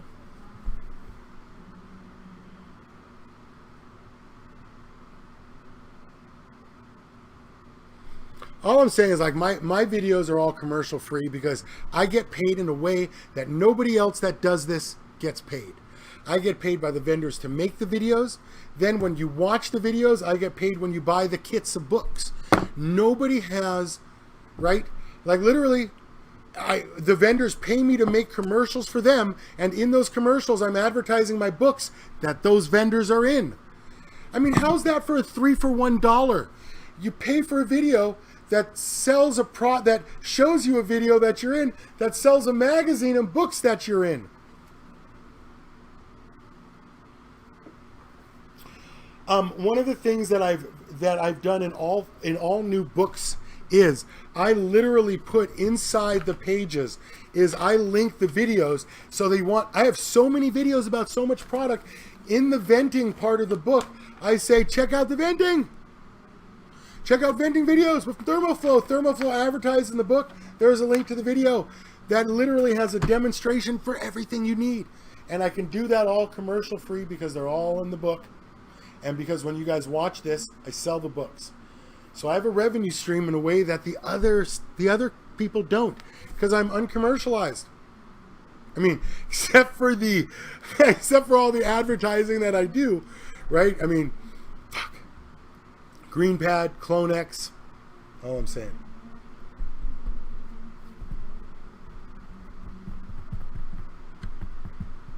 Yeah, I know it seems like cross promotions, but it really isn't. It's more like a pyramid scheme. Paul XYZ, it's really like, and I'll tell you why. Because I invest the money from the commercialization into promoting the channel. And then what I try to do is I try to get everybody to buy $10,000 tickets to my concert in the Bahamas, where you'll get what do you get? Tahiti tents, super catered food, and private backstage passes to my Grow concert, which of course then you take all the money into Spear. So listen, all I'm suggesting is it's a pyramid thing. I do it all on my own right now. I'm sponsored in a way that I can afford to advertise in a way that most channels can't. So that's why I have that in terms of an offer for you. And literally, if you have a show on my channel, you get advertising. So other places, it says watch, like let's say we have 3 cooking shows. Boom, cooking from 8 to 12. Boom, we run that show for 4 hours. That was PM. You know what I mean? So we have... Yes, sir. So people advertise on the channel. That's what I'm saying is that's what I have access to. I have access to the vendors advertising because they've been advertising and they've been paying me for years. So I have a way to link them, the vendors. And who are we talking about? We're talking about people that want to know about cannabis, but more importantly, the business people that want to know about cannabis on a business level. There is no show bigger than cannabis, the MJ BizCon right now. There is no show bigger than that. So all I'm suggesting is that the most money is in development. We know the list of people that go to MJ BizCon. It's on the website. Listen, those same people want to be on Cannabis Information Network. Why? Because it's the most current information from a different perspective than a bunch of growers. No disrespect to growers. Just saying. It would be tough for 1,000 growers to go and call because you can look, the list is on MJ BizCon now. You call them all yourself and do what I'm talking about. I did it. That's how I got my book printed. I showed all the vendors literally like it was a folder, like a Walmart folder with like, pages as examples. This is what it looks like. I'm going to revolutionize it. And they were like, whatever. Business is so good. Here's some money. So that's what we're talking about here is...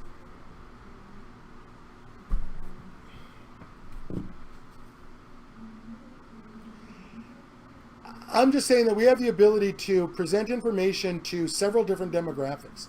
And listen, talking it out with you helps me talk it out as well because, we have information to present to several different demographics. There are investors and there are consumers. Cannabis Consumer Network. Buy! You motherfuckers are going to buy it.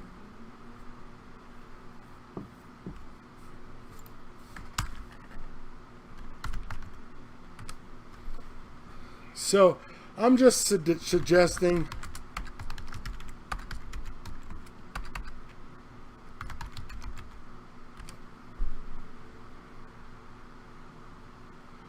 Cannabis Consumer Network. See, I own cannabis, and I just can't figure out how to turn that into any of this. So, listen, Cannabis Consumer Network. Right. So don't want that. Let's see, what do we got here? They don't, Add to cart. Don't want that. Term 1.5. $20 per. Sweet. No charity. Thank you, GoDaddy.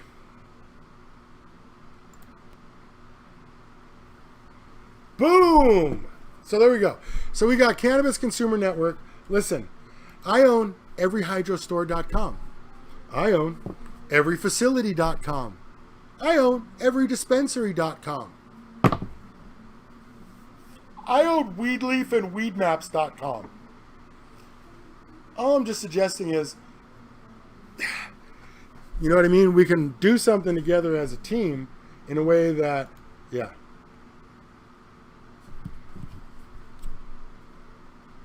So,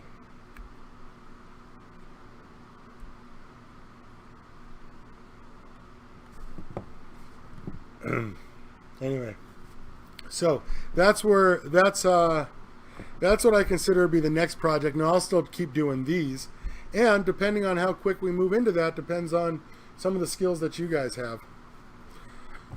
But that's what we're talking about, because we could literally rent a booth at Cannabis MJ BizCon and just run a loop of the network and the commercials. We don't even need anybody in the booth. Just put a 70-inch TV in there with a big-ass backdrop that's black, so the TV's just all kablam. It says, you know, Cannabis Consumer Network, Cannabis Information Network. Okay.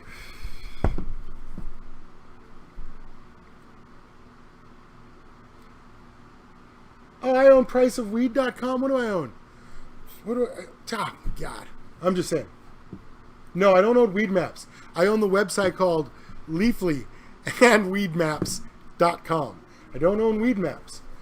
I own Weedmaps and Leafly.com. Just because there are, you know what I mean? Like, I own cannabis. Can't figure out how to use it. But in terms of a website, generates a lot of interest. I mean, it's got it right there in the domain name. So, literally one, though. One, Weedmaps and Leafly.com. So, yeah, that's all. So, signature bongs. Okay. All right, that's me. I got to go. Thanks so much. Grow Book, the Grow Boss, bye-bye. I got you.